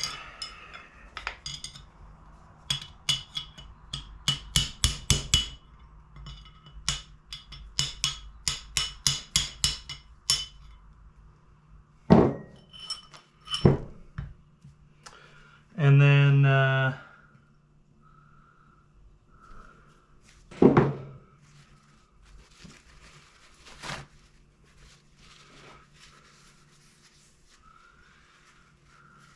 mean, it doesn't, I don't know what they're supposed to look like. Shiny is what I would think. It's not great, but there's no, I can't fingernail anything. So that I should just be able to put the bearings back on. Don't do what I just did. You got to put the shaft in.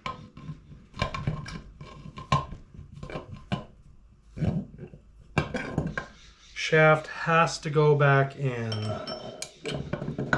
And then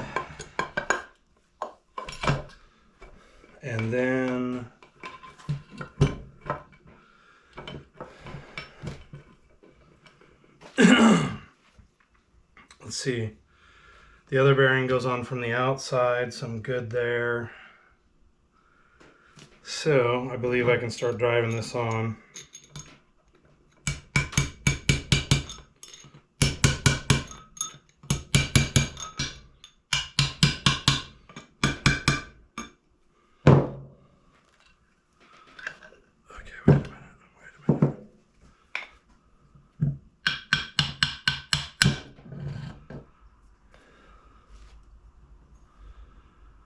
Okay.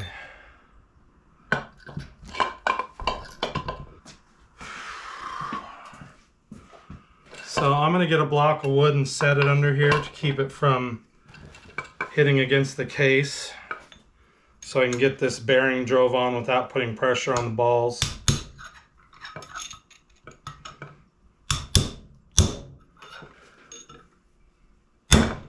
Okay, that's seated. That is seated. So, what am I going to do next? The end bearing doesn't have to go on until, let's see, if I drive the end bearing on, I'm driving against that outside bearing. So I believe what I do next is I put this one in.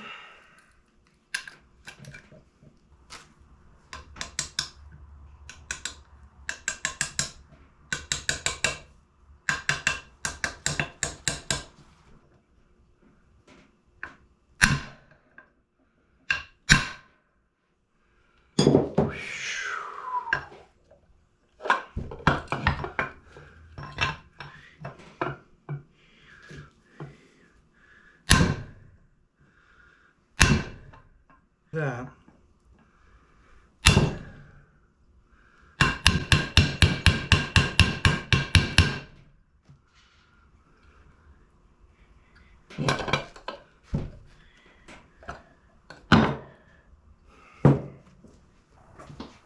All right, driving these bearings together has proven to be a pain in the ass.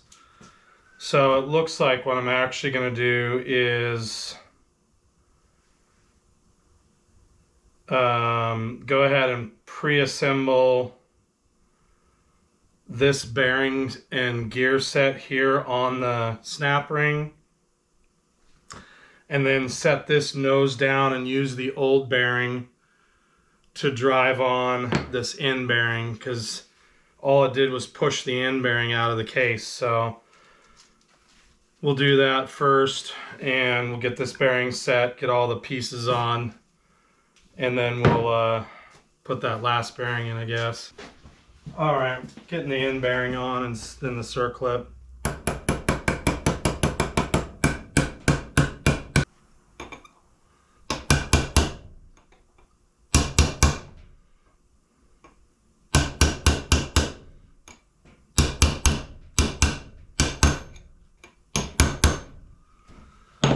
Okay, is that enough to get the circlip on?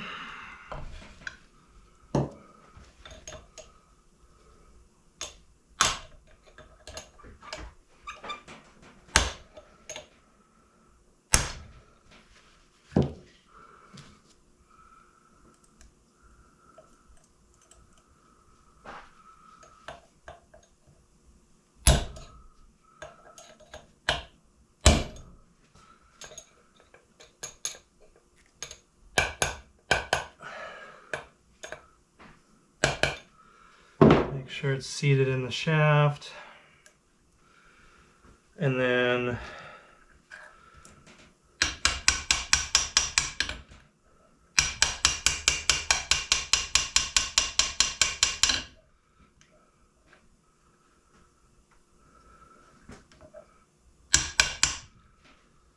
okay, now I should be able to drive this on.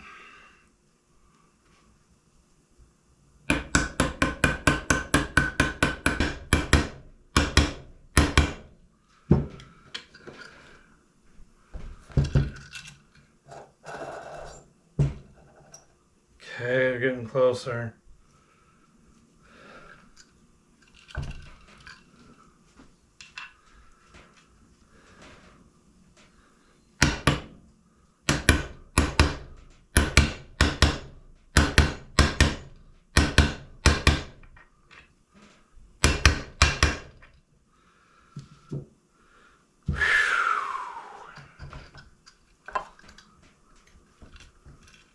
Okay, that is not far enough in.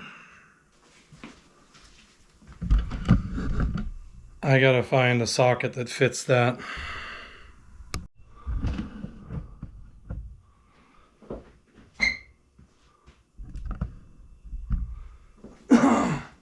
Alright, I found a race that's a little larger. So I'm gonna set this down so the shaft goes in between. And then I should be able to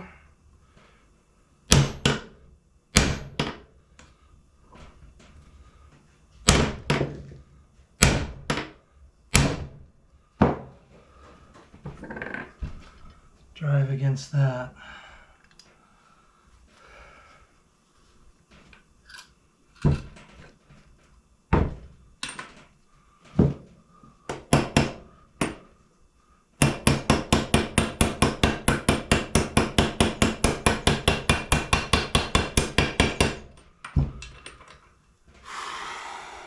Did that go? I think that actually went in all the way. We'll see here.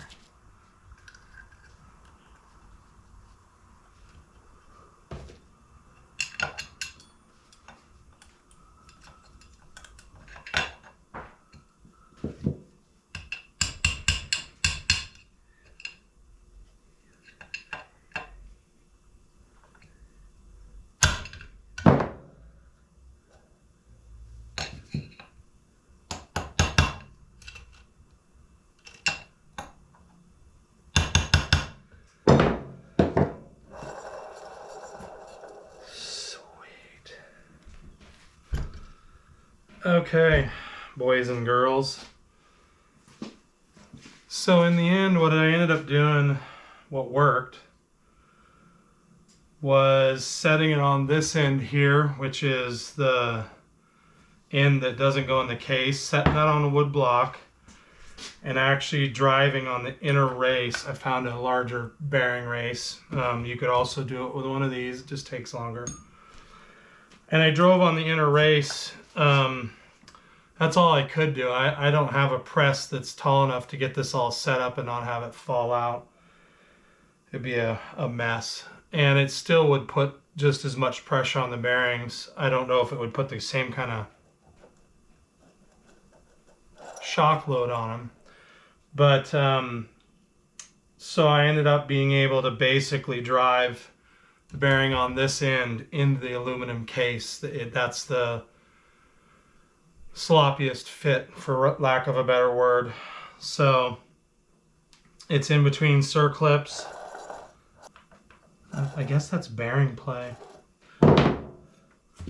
Anyways, we're all done assembling this. So at this point I'm waiting for this bearing to come in before I can put the two case halves together and seal it up. So I think what I'm going to do is get this, I got to bolt this back in. And I also got to put the keeper back on. So I guess we'll do that real quick.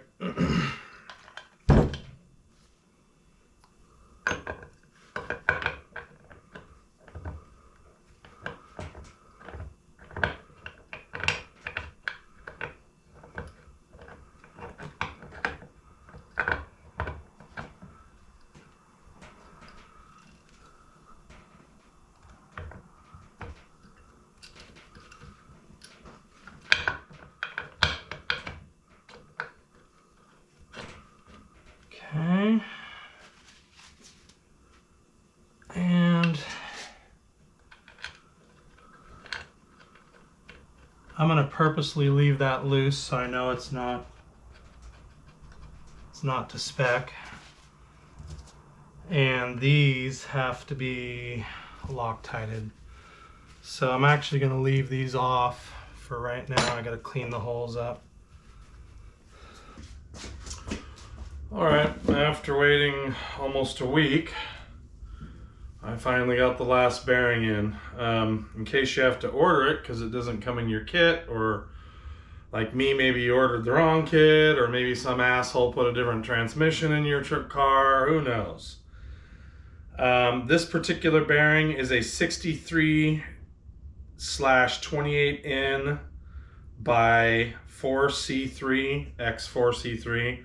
The C3 is the fitment type, how loose the ball bearing is manufactured. If it's too tight, when it heats up, it can seize. So the C3, I believe, is an important part of the bearings that go in these transmissions. Strangely enough, I believe this is a 68 by 28 by 18 or something like that. You can look the number up. This happens to be a NTN brand sealed bearing. I think it was like 50 to 70 bucks, including shipping, on eBay. So that's not horrific. Just kind of pisses me off that whatever happened, again, it may not be the supplier of the kit at all. It's probably me or the transmission being subbed out by some retard. So anyways, we're gonna get this bearing in. You're gonna want to use the C-clip, the half clip off of your old bearing, and that is gonna go into the groove, no problem. I think I'll actually put that on after I get it on the shaft. So the last other component you're gonna replace is the needle bearing, and I have that out here. Just as a reminder that that's the old one and the new one's in the bag. And then I got some seals that I'm gonna have to replace, but right now we're gonna concentrate on getting this bearing on the shaft here. And before you start, make sure that you've got the groove going the right direction, which I believe I do. Let's make sure here. So the groove is gonna go, I believe, up. This one doesn't show it, this one does. Let's see.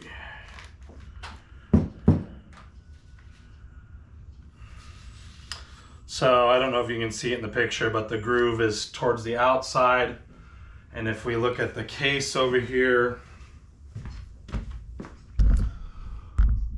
on the case, in fact, I'll take you guys off of there. So on the case, you can see the groove is towards the outside. And so I believe that once this goes on,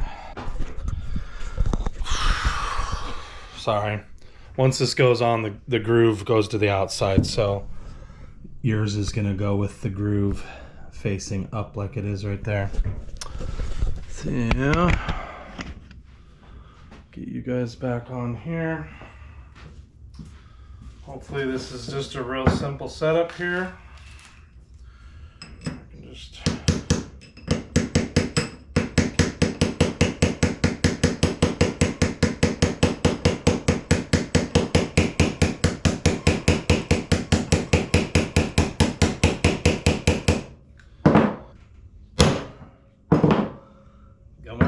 going on.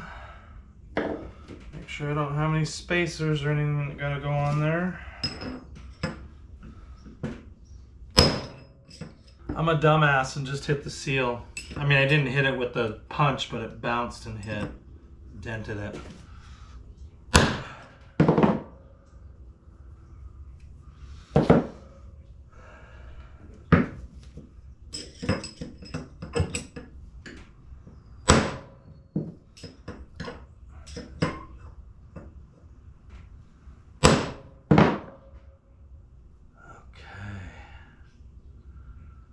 That's up tight. So there it is. Circlip.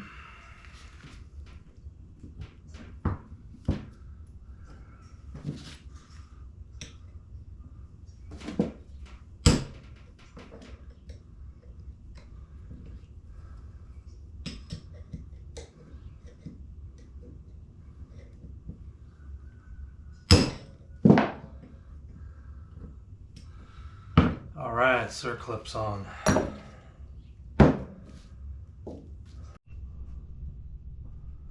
Okay. Pulled the shaft out.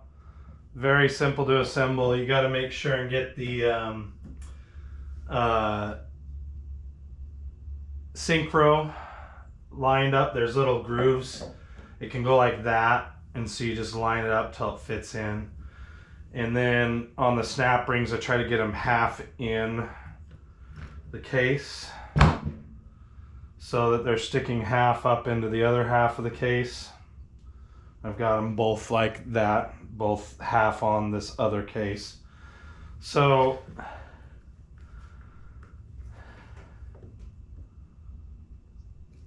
still got a little play. I don't know how much of that is acceptable.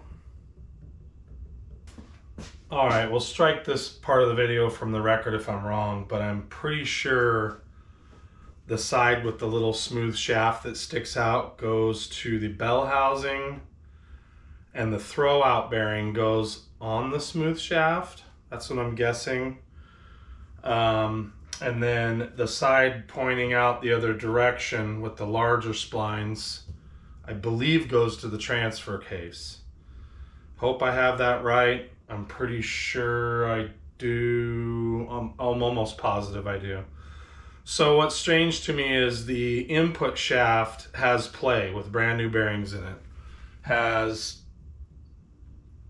out at the very end of the shaft, all the way at the end, I'd say it has, if I was just to rough guess, a 16th. So what would that be? 60 thousandths. Does it really have that much? Maybe 40 thousandths. But I'm assuming part of the support for that shaft is the throw out bearing, which now that I'm talking about it, I probably need to look up in there and make sure the TO bearing's okay. Anyways, at this point, the only thing I have left to do is to put these bolts and this keeper in, and that goes in on the bottom shaft, bottom half of the transmission. And they were Loctited, so I'm going to clean the bolts up and then re-Loctite them. And they're really small. They're like 8 millimeter, something like that, 6 millimeter. They're small, so I'm going to get them good and tight, but be really careful not to, it's going into aluminum, so definitely not going to beef them. So at this point, we're going to wrap everything up. So I replaced the needle bearing. Needle bearing's been replaced. I've got seals. The one that's solid, I'm not going to put in. It's not leak. I'm going to check, but it's not leaking. And so there's no reason to replace it for the sake of replacing it if it's already sealed. I've got a small seal, and that goes in this end plate right here, and this end plate goes on that end of the transmission. So pointing towards you guys, I'll show you right now, is the clutch side, and this goes there. So if I point this down, 2 of the bolts actually go here, and then this slides over the end, and the washer is up inside. Oh, don't want any of the bolts to drop out. Washer. The seal is up inside of here. So that goes on like this, and then this pocket right here is for this bearing right here, and this all has to be sealed too. So I'm going to clean and assemble the halves. Then I'm going to clean and assemble this end plate here, and then we'll start to work our way towards the rest of the transmission. I've got this part right here. This part right here, which has those in it, is disgusting. And so I still need to clean this properly, and then I believe I can see it on there. It's got RTV. This surface, which is pointing towards the inside of the transmission, all obviously also gets sealed. I'm going to replace this seal here, and it's going to get RTV'd up here as well. And I am going to check and see if this is leaking, which it looks like it might be. I'm not sure. No, I think it's bleeding down from the other seal. So I've got a little trail of goop right here that's going down. I don't think it's leaking from the bottom one. Anyways, we'll get to that. All right, we're gonna Loctite these bolts in.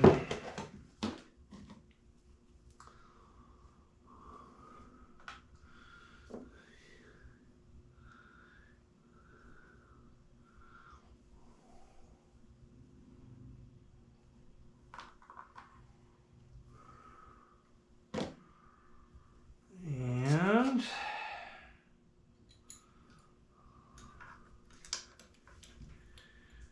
get them started in there.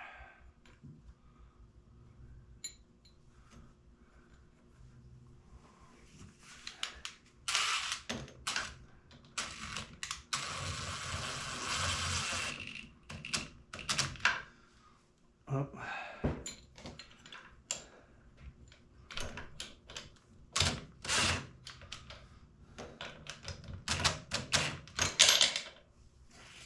Okay, may need a flex head, we'll see. And then this one is gonna go down here.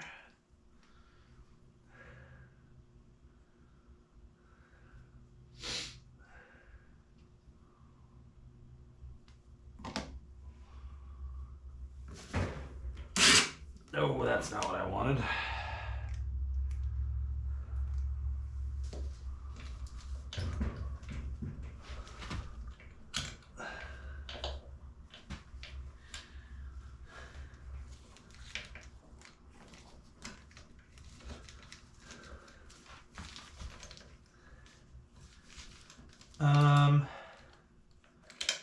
Yeah, definitely gonna need a wobble head for this. Let's see. 10 millimeter.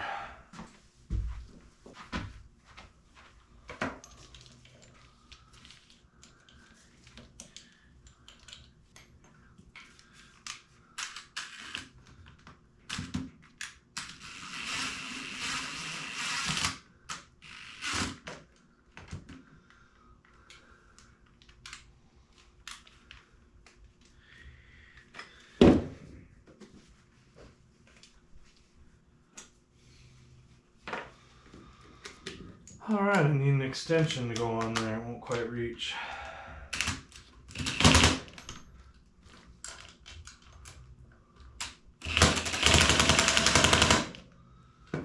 And then, wow.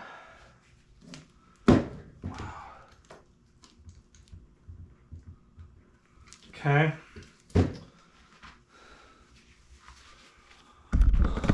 That was a bit of a cluster F. So, I still have to tighten up the idler gear. I just didn't ever do that. I'm probably gonna blue Loctite that as well. Those are not torqued down. I'm gonna do it by hand to make sure I don't bust anything. But I ended up using a little 1/4" drive flex head.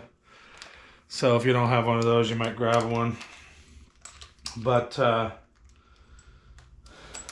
anyways, I'm gonna hand tighten them. I'll get you guys down there so you can see what it looks like. Like I said, I've never seen it on any other transmission or any video. I guess they just thought it was foregone conclusion. But it goes right there and it goes underneath, and it's a keeper, I guess, for the bearing. So anyways, that's put back together. All right, this bolt here is 12 millimeter. Now, what I find strange is it goes into the transmission. So theoretically, it could leak around the shaft. It looks like it's shouldered and then tapered. So the taper creates a seal against the aluminum housing. I mean, I guess it's an okay design. I think I probably would have put an O-ring on it, but you know, maybe they only think the service life is, I don't know, the bolt's going to be out 3 or 4 times, maybe ever. So it's right here. It's that bolt. It holds this idler on inside here. I got it Loctited, so I don't think that's coming out. And I'm not going to fill this thing for probably 2 days at least, maybe more, just because I have some other stuff going on that I got to do. But so all that stuff's Loctited. At this point, I believe I'm ready for the 2 transmission halves to be put back together. Let's see, I'm just trying to think of anything else. Nope, the transmission halves are ready to go back together, so we're going to make absolute sure the sealing surfaces are clean. From what I've read online, the way that RTV, gosh, is that right? My brain's not working. RTV, sorry. I got the gray because that's what was on there. So you put it together wet and you more or less hand tighten it so you don't squeeze everything out of the joint. And then an hour later or 2 hours later, I'm going to read the back of this, see if it says anything else. Let dry for 1 hour. So, and then torque. So that's what I'll do. I'll let this dry and then torque it down after an hour. And I got to go look up torque specs. Alright guys, I'm finally getting to putting these 2 halves together. Got gray RTV, cleaned them off, so I'm going to stick the 2 halves together and hand tighten, or maybe not even hand tighten, just set them together for a little bit till it tacks off. Set on the back of the package 1 hour. So let's see, it's supposed to squeeze out a little bit, so we'll do that. But anyways, I'm going to get some goop on there.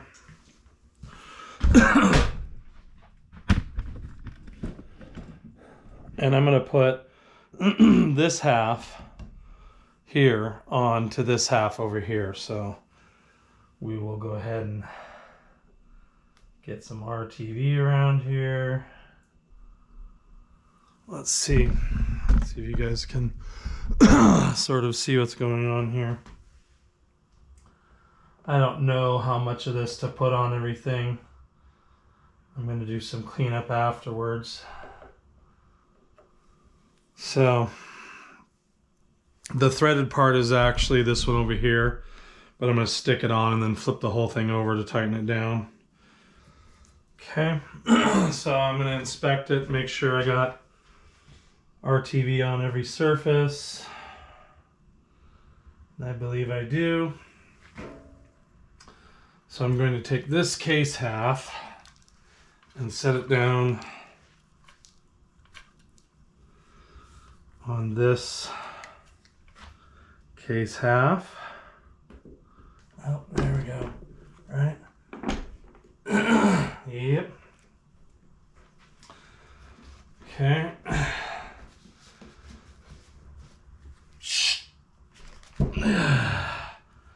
Now we're going to stick bolts in. Gosh, sorry guys, I flipped this thing over after I got the 2 halves together. I had to rotate things a little bit. So the way I've got these bolts lined up is they go in the way I have them on the paper here.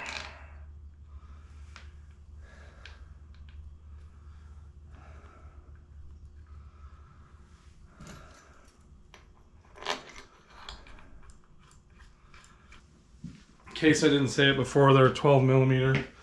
I got a hand tightener so I can just run them in, but I don't even want them tight enough to squeeze out at all.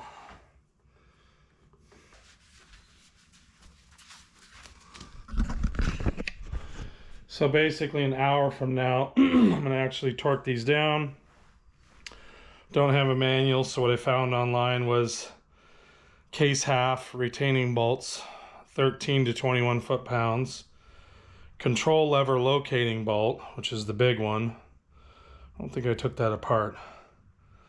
10 to 13 pounds, which I don't know if that makes sense. Drain fill plug, 13 to 21.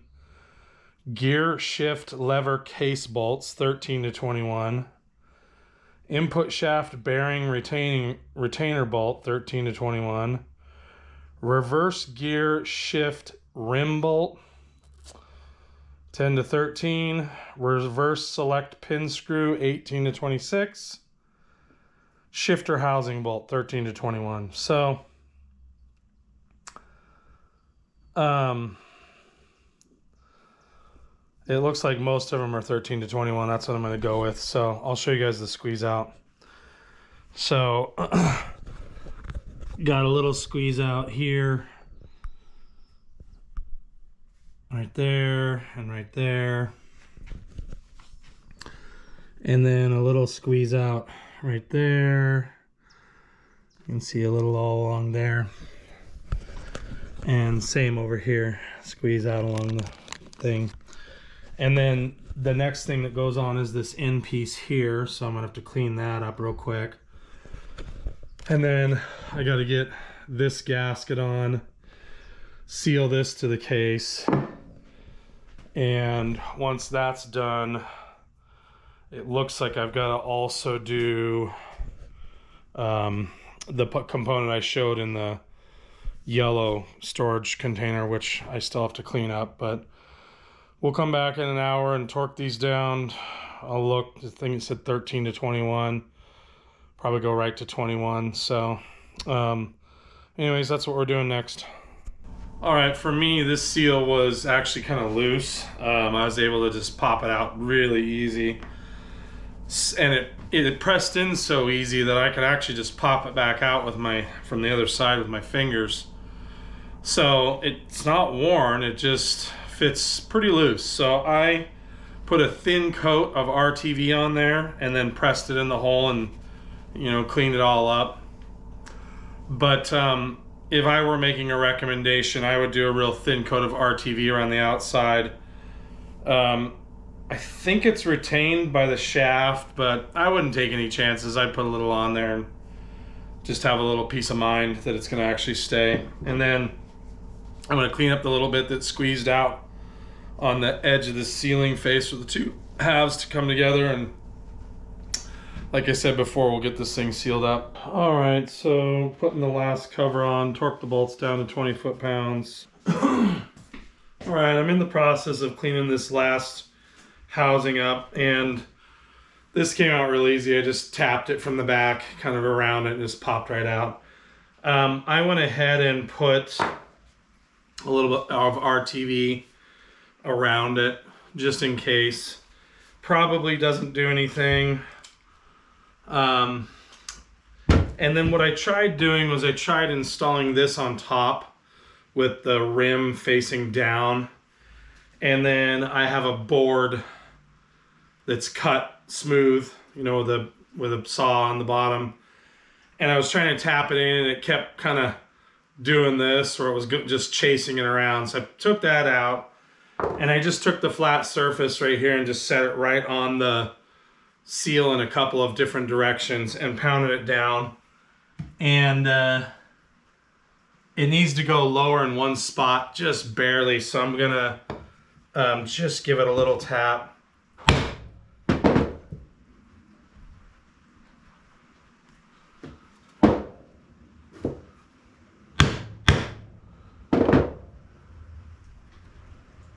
Okay, that's good all the way around. So it's even all the way around. I'll go ahead and show you guys. So I had tons of metal in this transmission, so you can see it's just, I've just got it like a 32nd or even a 64th recessed right here, and then I've got gray RTV on there. And I was comparing the old seal. So this seal has a really sharp, fine edge. I was just basically wondering like how bad the old seal was. You guys probably don't want to stare at my fat belly. So when I look at this original seal from the inside, it is now extremely rounded off, and there's pretty even wear all the way around it. You know, if I was being really picky, is there a spot that's worse? Yeah. So I don't know what the bottom was, but I think when I originally looked at it, because the bearings were bad, I think it had worn the bottom worse. But from all the metal, it was like constantly getting sandblasted, or more like lapping compound. And just there's a lot of metal in this tranny. So it may be to my detriment, but I'm going to fill this up when I'm all done and put it in fourth with diesel. And I don't want to wipe the bearings out, so I'm probably going to run it like 2 to 5 minutes. I'm not even sure I'm going to run it that long. I just don't know how much long to run it. But this transmission the bearings were in really bad shape. What I'm shocked about is none of the inner races spun and none of the outer races spun. So the bearings literally just disintegrated in place, and all the steel material is hardened ball bearing material, which is terrible. But I don't know how it happened. It honestly doesn't feel like there's any play in one end. There's no worn gears that I can tell. All my synchros were in good shape, so I don't know, man. The bearings were completely smoked. There's a couple of them that were missing balls, and that's because the ball bearing itself got incinerated or ground up. I didn't find any large chunks of ball bearing in the bottom. I did find the cage that holds the bearings, spaces them evenly. I found chunks of that in the bottom, but I did not find ball bearings, not a single one. So anyways, this is about as cleaned out as it's going to get. I'm going to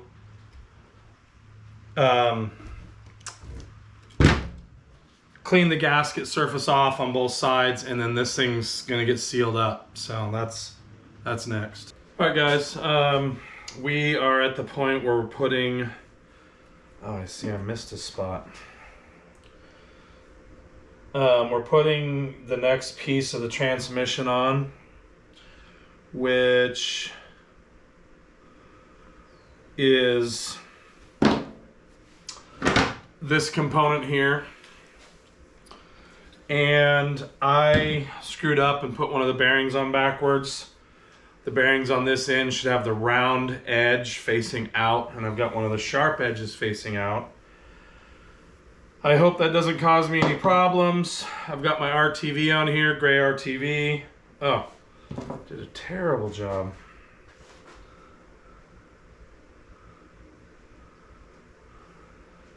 And I'm gonna hopefully use the bolts to pull this thing in, I hope. So I've got sticky grease on the, I'll bring you guys around to this side. So I've got sticky grease on these two bearings and that shaft for this seal here. And we're gonna slide this thing on. And we're gonna use some of the bolts to pull it down. So I'm hoping to be able to use maybe like this one.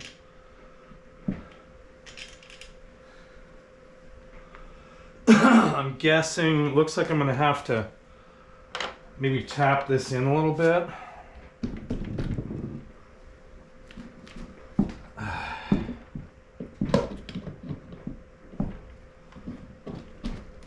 Get the soft mallet out and pull a couple of these bolts.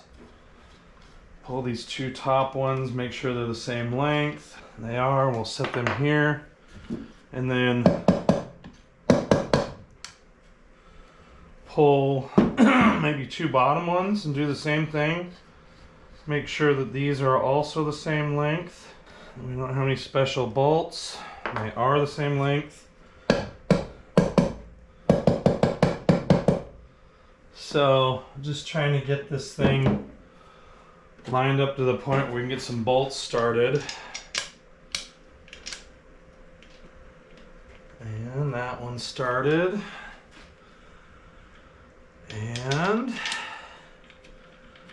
this one started.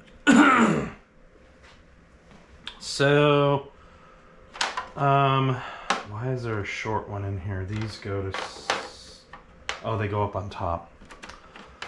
We'll also get 2 on the bottom started.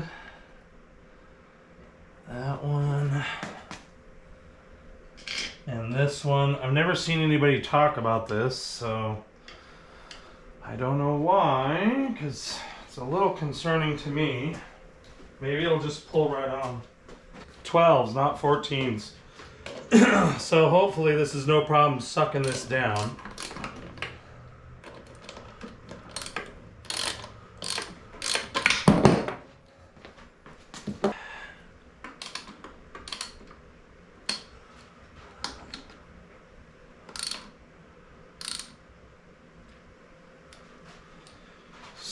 So we're real close.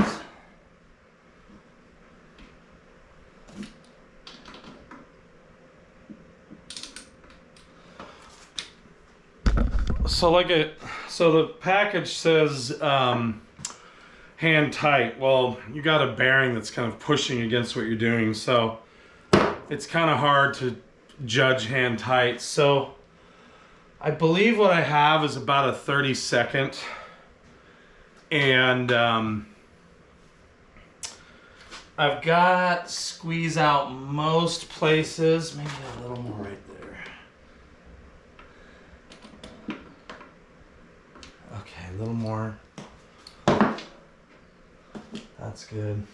So I'm gonna time it for, it's real cold out here, it's about 40 some degrees.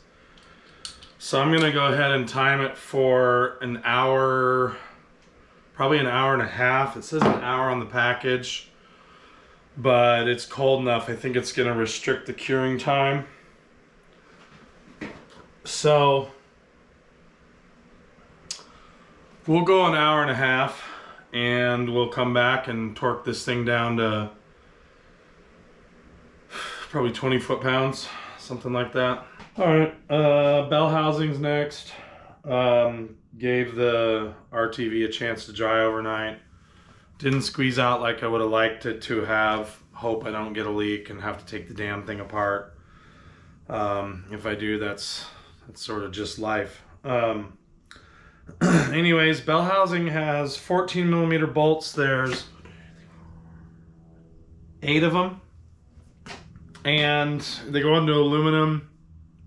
I'm guessing they could be torqued to the 25 to 30 foot-pound range.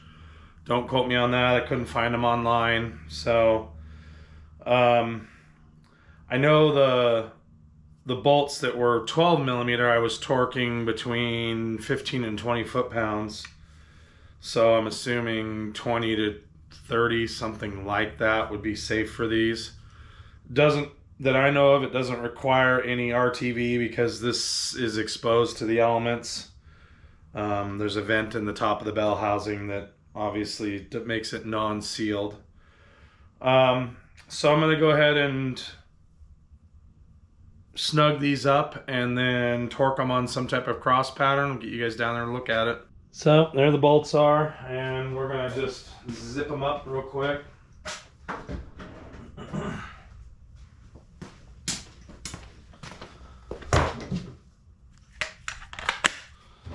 Not going to rattle on them. Just want to get them in.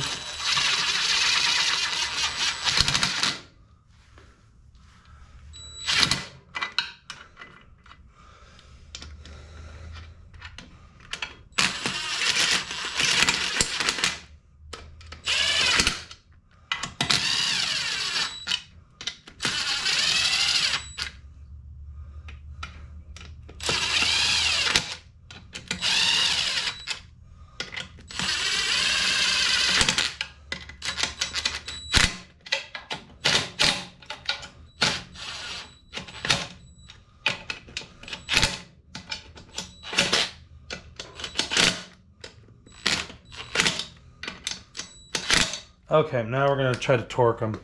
So we'll see what 25 foot-pounds feels like. Oh, right past it. There's 25.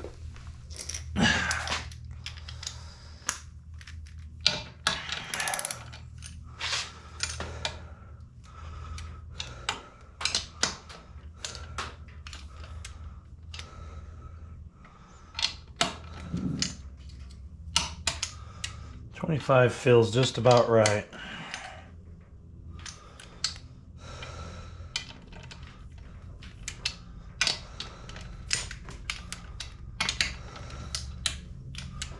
We'll get them close. All right, now we're going to start over and actually do them in a cross pattern. So we'll go this one, and then this one, and then this one, and that one, and this one, this one, and this one, and this one.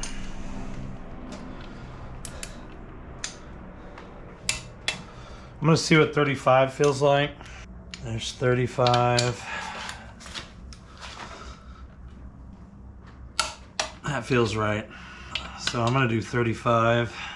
I'll go around and make sure they're all, I didn't miss one. Okay, transfer case. I have a rust red color in here, and it's not rust. I believe it's the type of soil we have around here. It's like a fine clay. And it got in here, I think, when I took this thing wheeling last year. And this is, there's no holes, so it's sealed, but it's not RTV'd. So what I think I'm gonna do is RTV the whole thing except for a section of the top.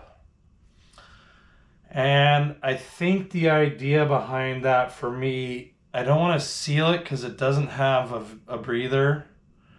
So it could technically become pressurized or be in a slight vacuum due to temperature.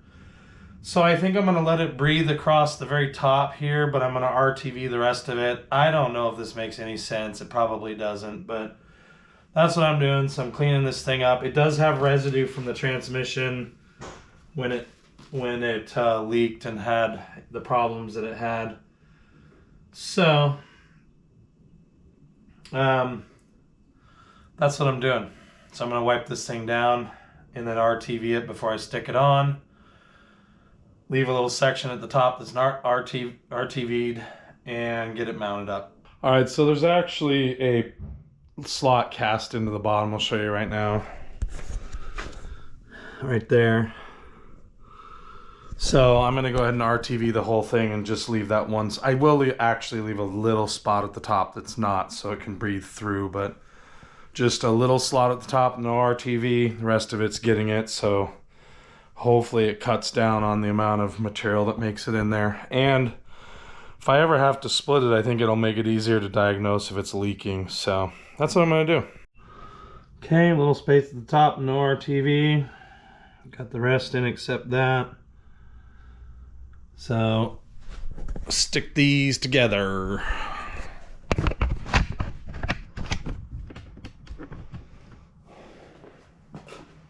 I'm going to try to use this bolt to hang it off of.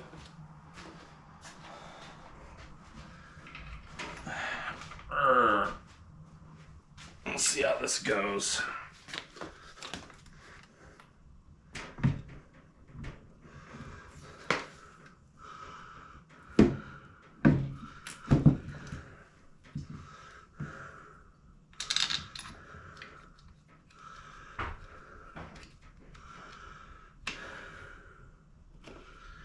Actually, we'll get one in over here.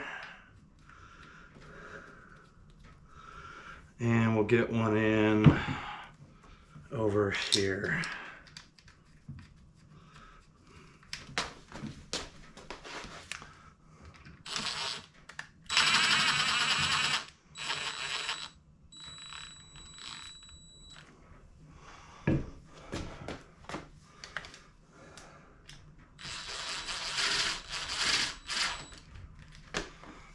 Okay, if you're like me and you got it balanced right here, it's too heavy for that, so I'm now gonna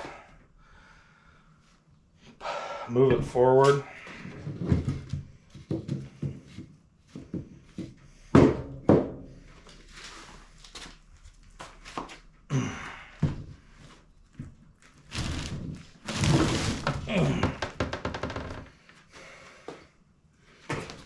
course, I've got it sitting on this breather.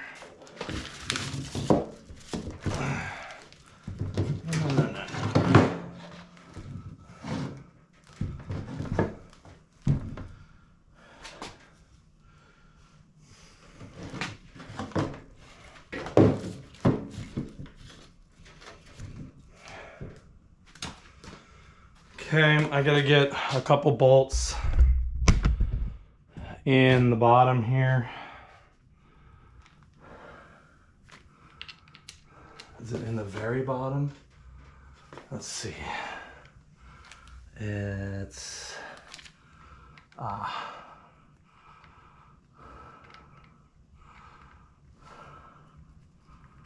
there's one here, and there's one on the other side, and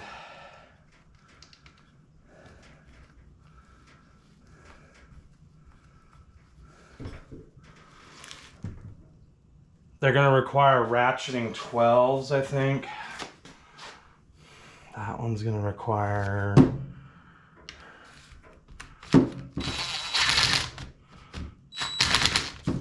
Oh, that was too tight.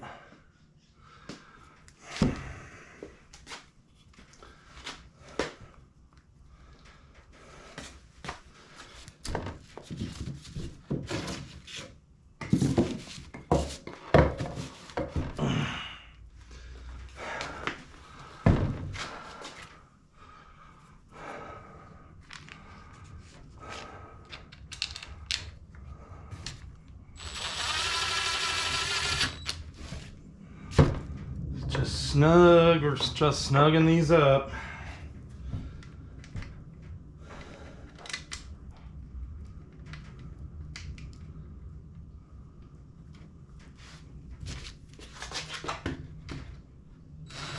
No.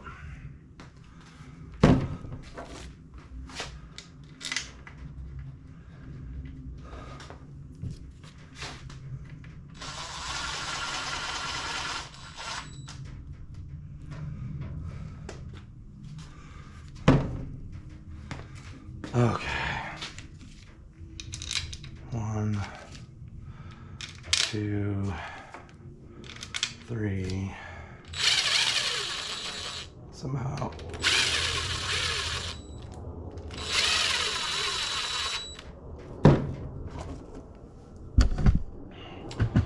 All the bolts are the same length, except the one that goes in the middle.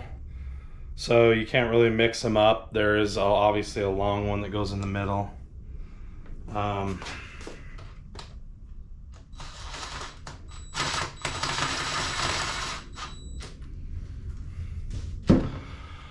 So I'm gonna get this thing so it doesn't tip around here, which means I'm gonna set one of the blocks under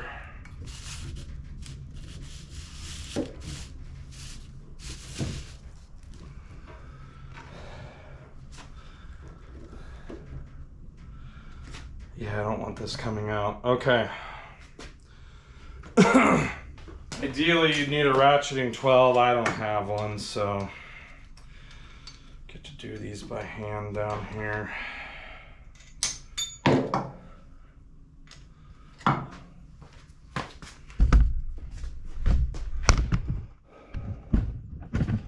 It's these two here. I can't reach with the impact gun. You know what I might be able to reach it with? If you have one of those right angle drive tools, this would be the perfect spot for it. All right, just starting to torque these down, and I think 20 foot-pounds is too much. Tighten these down. On this side, 20 seemed a little scary. I think I'd maybe go like 15 or, I don't know, 18. 20 seemed like maybe I could strip them out. I don't know if it was just the RTV making the threads real slick or what, but so it's all tight. At this point, I'm getting I'll show you guys. I'm just sorting some things out. Like, I don't know where the end of this goes. There's a tube coming out of the floor I think this might plug into. this wore through right here and is no good, so I'm going to replace it. I got to get the top on, but I got to look up what oil it takes. I have another hose that's going to route from here, and I think I'm going to tee that into this and then run it up into the floor. I didn't see anywhere else to put those two vents. Yeah, so I got to put some oil or grease or whatever in that shifter pocket. I got bushings out of it. Those got to go back in. So the bushings look like this, and the part that goes down is rounded inside. And then I've got this bushing and the large section versus this shaped section. The large section goes down inside the pocket. So fish those two out. Fish those two out while I was cleaning that little gizmo there.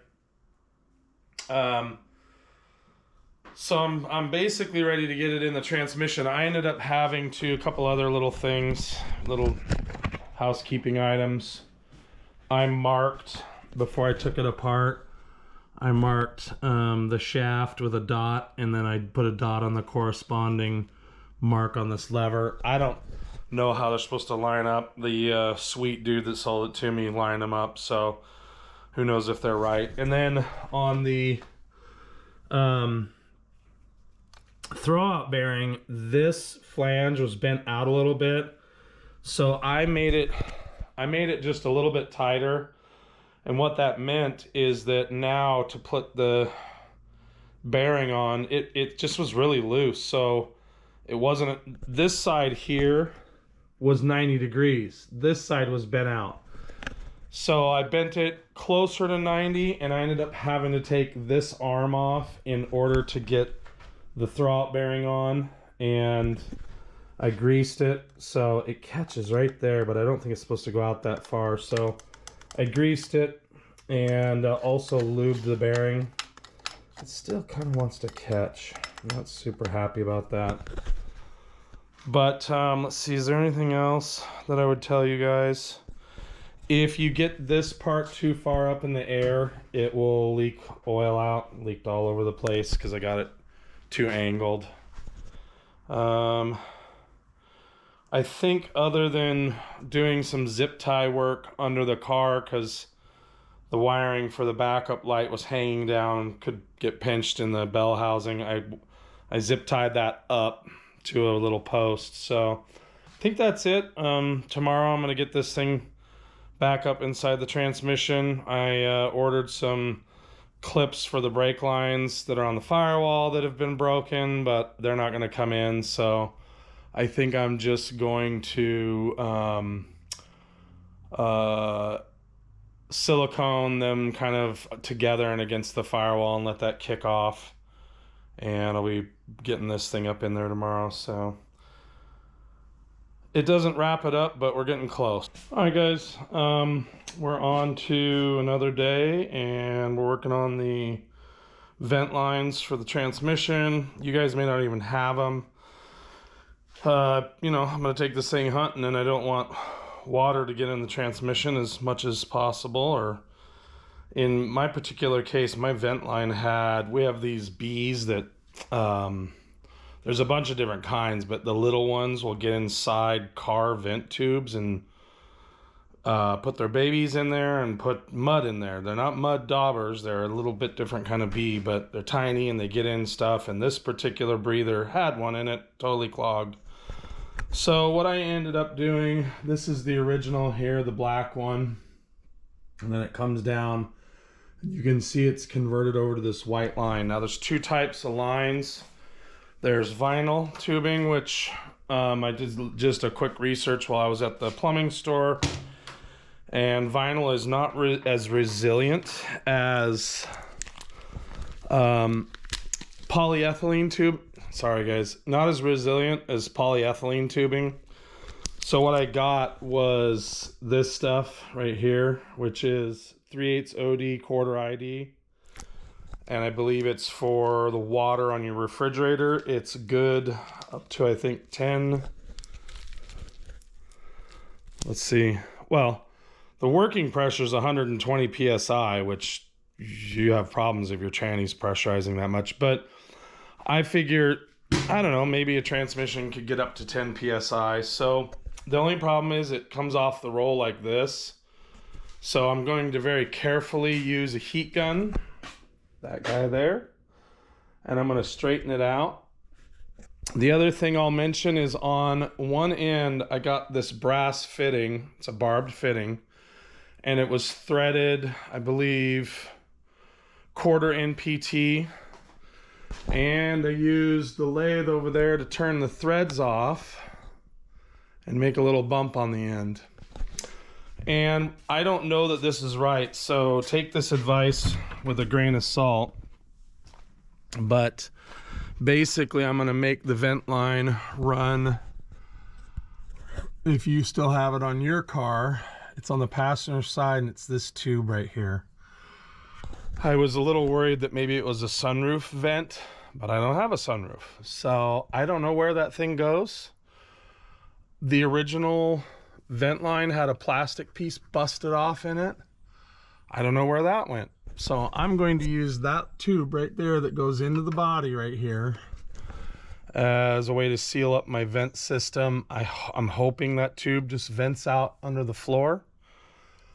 I don't actually know where the vent line used to go. So that's what I'm doing. You can do what you want. But anyways, we're going to get this vent line straightened out and get it on. Well, we're not going to put it on because I'm going to get the tranny up there first. Once you put it on that barb fitting, it ain't coming off. This copper fitting is actually what slides out of the rubber hose. So I'll hose clamp that or zip tie it. Since I got a little end on here, it should stay just fine. But once I choose the length, I'm going to have a hard time getting this off. So I think I'm going to wait till that goes up inside possibly, because I don't know the actual length I need.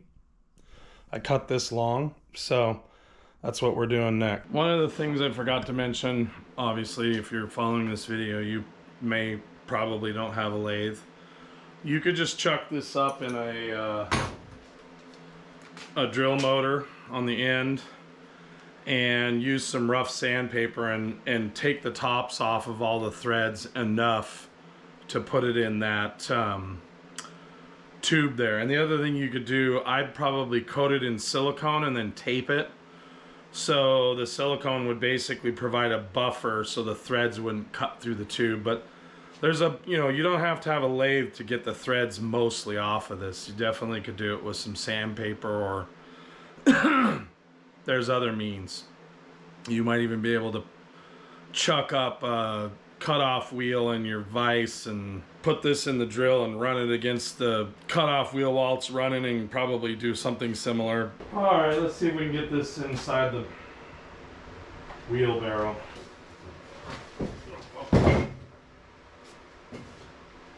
That kind of works. This is going to dump the top side.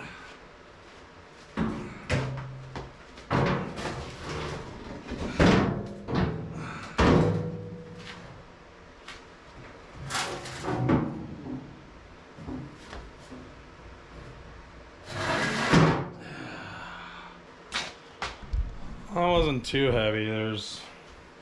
There was or is oil leaking out of the transfer case. Okay. Let's get this transmission outside.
The motor balances pretty well just behind the transfer case. I should have figured that out.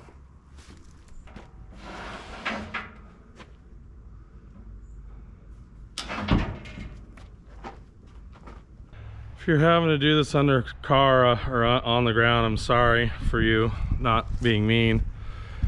I did it plenty of times when I was a kid. I'm very thankful to have this lift. I need to make little rollers on an actual trolley. I need to actually build something instead of sliding pieces of wood. But for right now, this will work.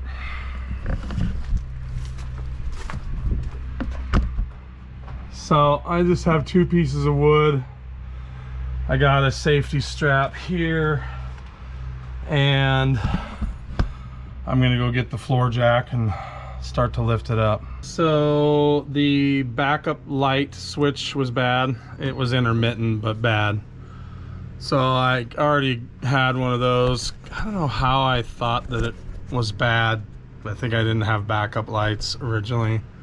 New switch works. Driver's side bulbs burn out. I made a mistake, and I'm gonna show you guys if you do what I did. So the wiring for the backup light should not be zip tied over here where it is. It should actually come off that side over there, which is where these loops on the transmission are. Otherwise, this little guy here will not make it to this guy here. So don't zip tie it up on the driver's side. It's got to come down the passenger side. Anyways, getting close. Well, I don't know if I'm going to show you guys lifting it up in there. Basically, I'm going to get the floor jack and put it underneath here, and just lift the front up and then work this thing up into place, and hopefully it all goes well. So no reason to show you guys. It's just going to be me kind of struggling to get it up in here, so not a huge deal. We'll get it done. All right, if you're working on one of these transmissions, there's the transfer case, there's the bell housing. Just in front of the rear mount, the motor balances right on that little piece right there. And the drain, the drain plug, but it's not really on the drain plug. So that's the balance point right here of the transmission if you're ever trying to lift one of these up. Transmission's back in, rear drive line is back on. I didn't bother putting the front drive line on because I didn't just want to have it hooked up yet. I wanted to make sure that if I had to pull the rear drive line or whatever, that was going to be possible. But what I did is I put about a quart of ATF to about 2 or 3 quarts of diesel, and then I used one of these Harbor Freight pumps to pump the fluid into the transmission till it started coming out the fill hole. All that was really easy. I think I used like a milk jug and shook it up real good and then cut the top off so the pump would fit in there. Anyways, what I did is I got the transfer case in neutral. I hope that still allows the transmission to spin over. I think it should. I ran it in all the gears. So I put it in first, let the clutch out, rev the motor, let the engine spin, or the transmission spin back down, put it in second, third, fourth, fifth, reverse, all the gears going fine. It was actually super smooth, surprisingly smooth.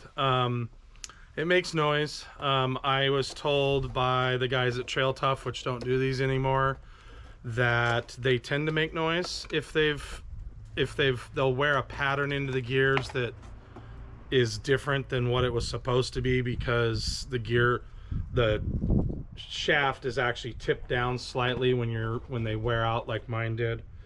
So it's noisy. It's not real noisy, but it's a little noisy, and I don't care. So I'm gonna drop the fluid out. I only ran it for like maybe 2 minutes, 3 minutes. I'm gonna drop the fluid out and see if it's got metal in it, show you guys that. So we'll do that right now. All right, my idea of using a coffee filter didn't work. What I was able to do was run a magnet around in there. Hopefully you guys can see that. There's a fair amount of fines that came out. Now I can't be sure because I had at least 2 bearings completely shred balls, meaning 2 of the bearings had 1 missing ball in them. One was a roller bearing, and neither of the balls were in the bottom of the transmission that I know of. So I believe this material to be bearing material, which is why I did the ATF diesel flush. There's a yellow hue to the after wanding this around and getting most of the metal out. There is a yellow hue. I would call it minimal. I only ran the transmission for in gear for, I don't know, a total of 2 to 3 minutes intermittently in each gear. So I can't say for sure in this video that this isn't brand new gear material or brand new bearing material. I have absolutely no way of knowing that.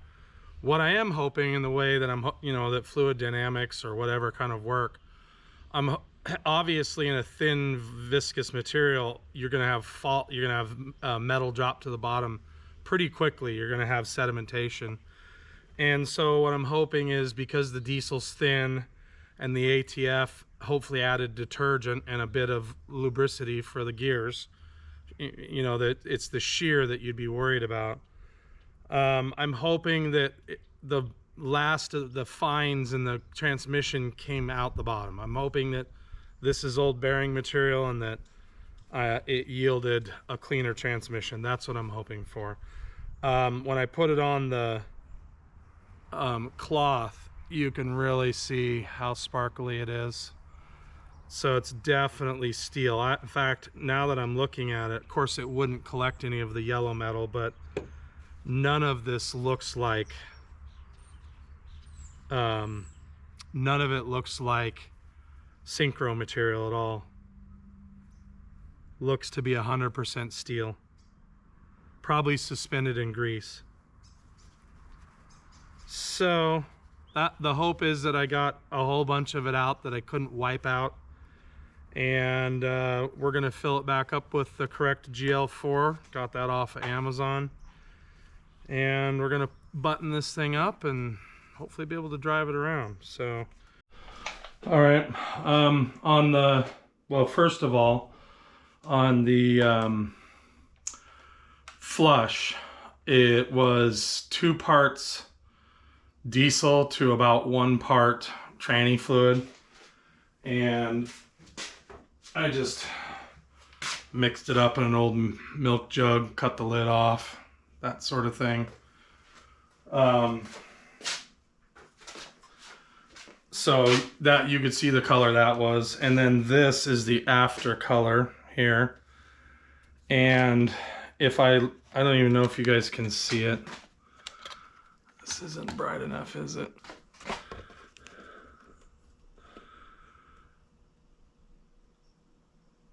You can actually see the sediment in the bottom. There's not a lot.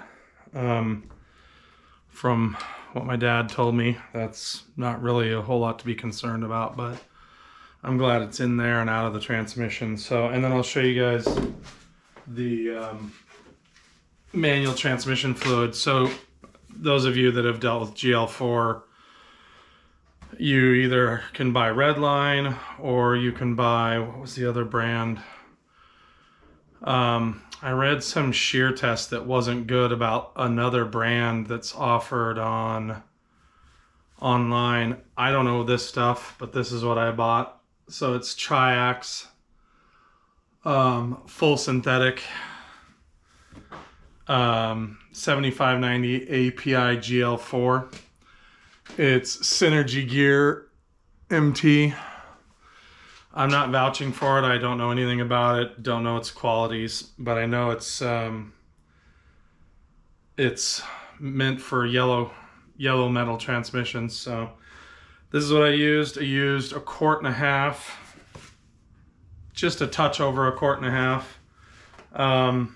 I probably need to check the diff or the transfer case, and I don't even know how to check the transfer case without dropping the fluid out. So after hunting season, I'll probably drop the fluid out of the transfer case and maybe do a flush in that too. I'm not sure, but anyways, yeah, there's not much else to say. I got to put the front drive line in, and I think that's all the parts. I got to replace the U-joint bolts because I couldn't get them off, so I had to split them. So I got to go to the store and get those. But if this is the end of the video, I hope this helps somebody. I'm sorry it was so long. If you wanted the information, you'll watch the whole thing. If you didn't, then you don't even see this part anyways. So anyways, I really hope this helps somebody who owns one of these, and I'll talk to you guys on the next one.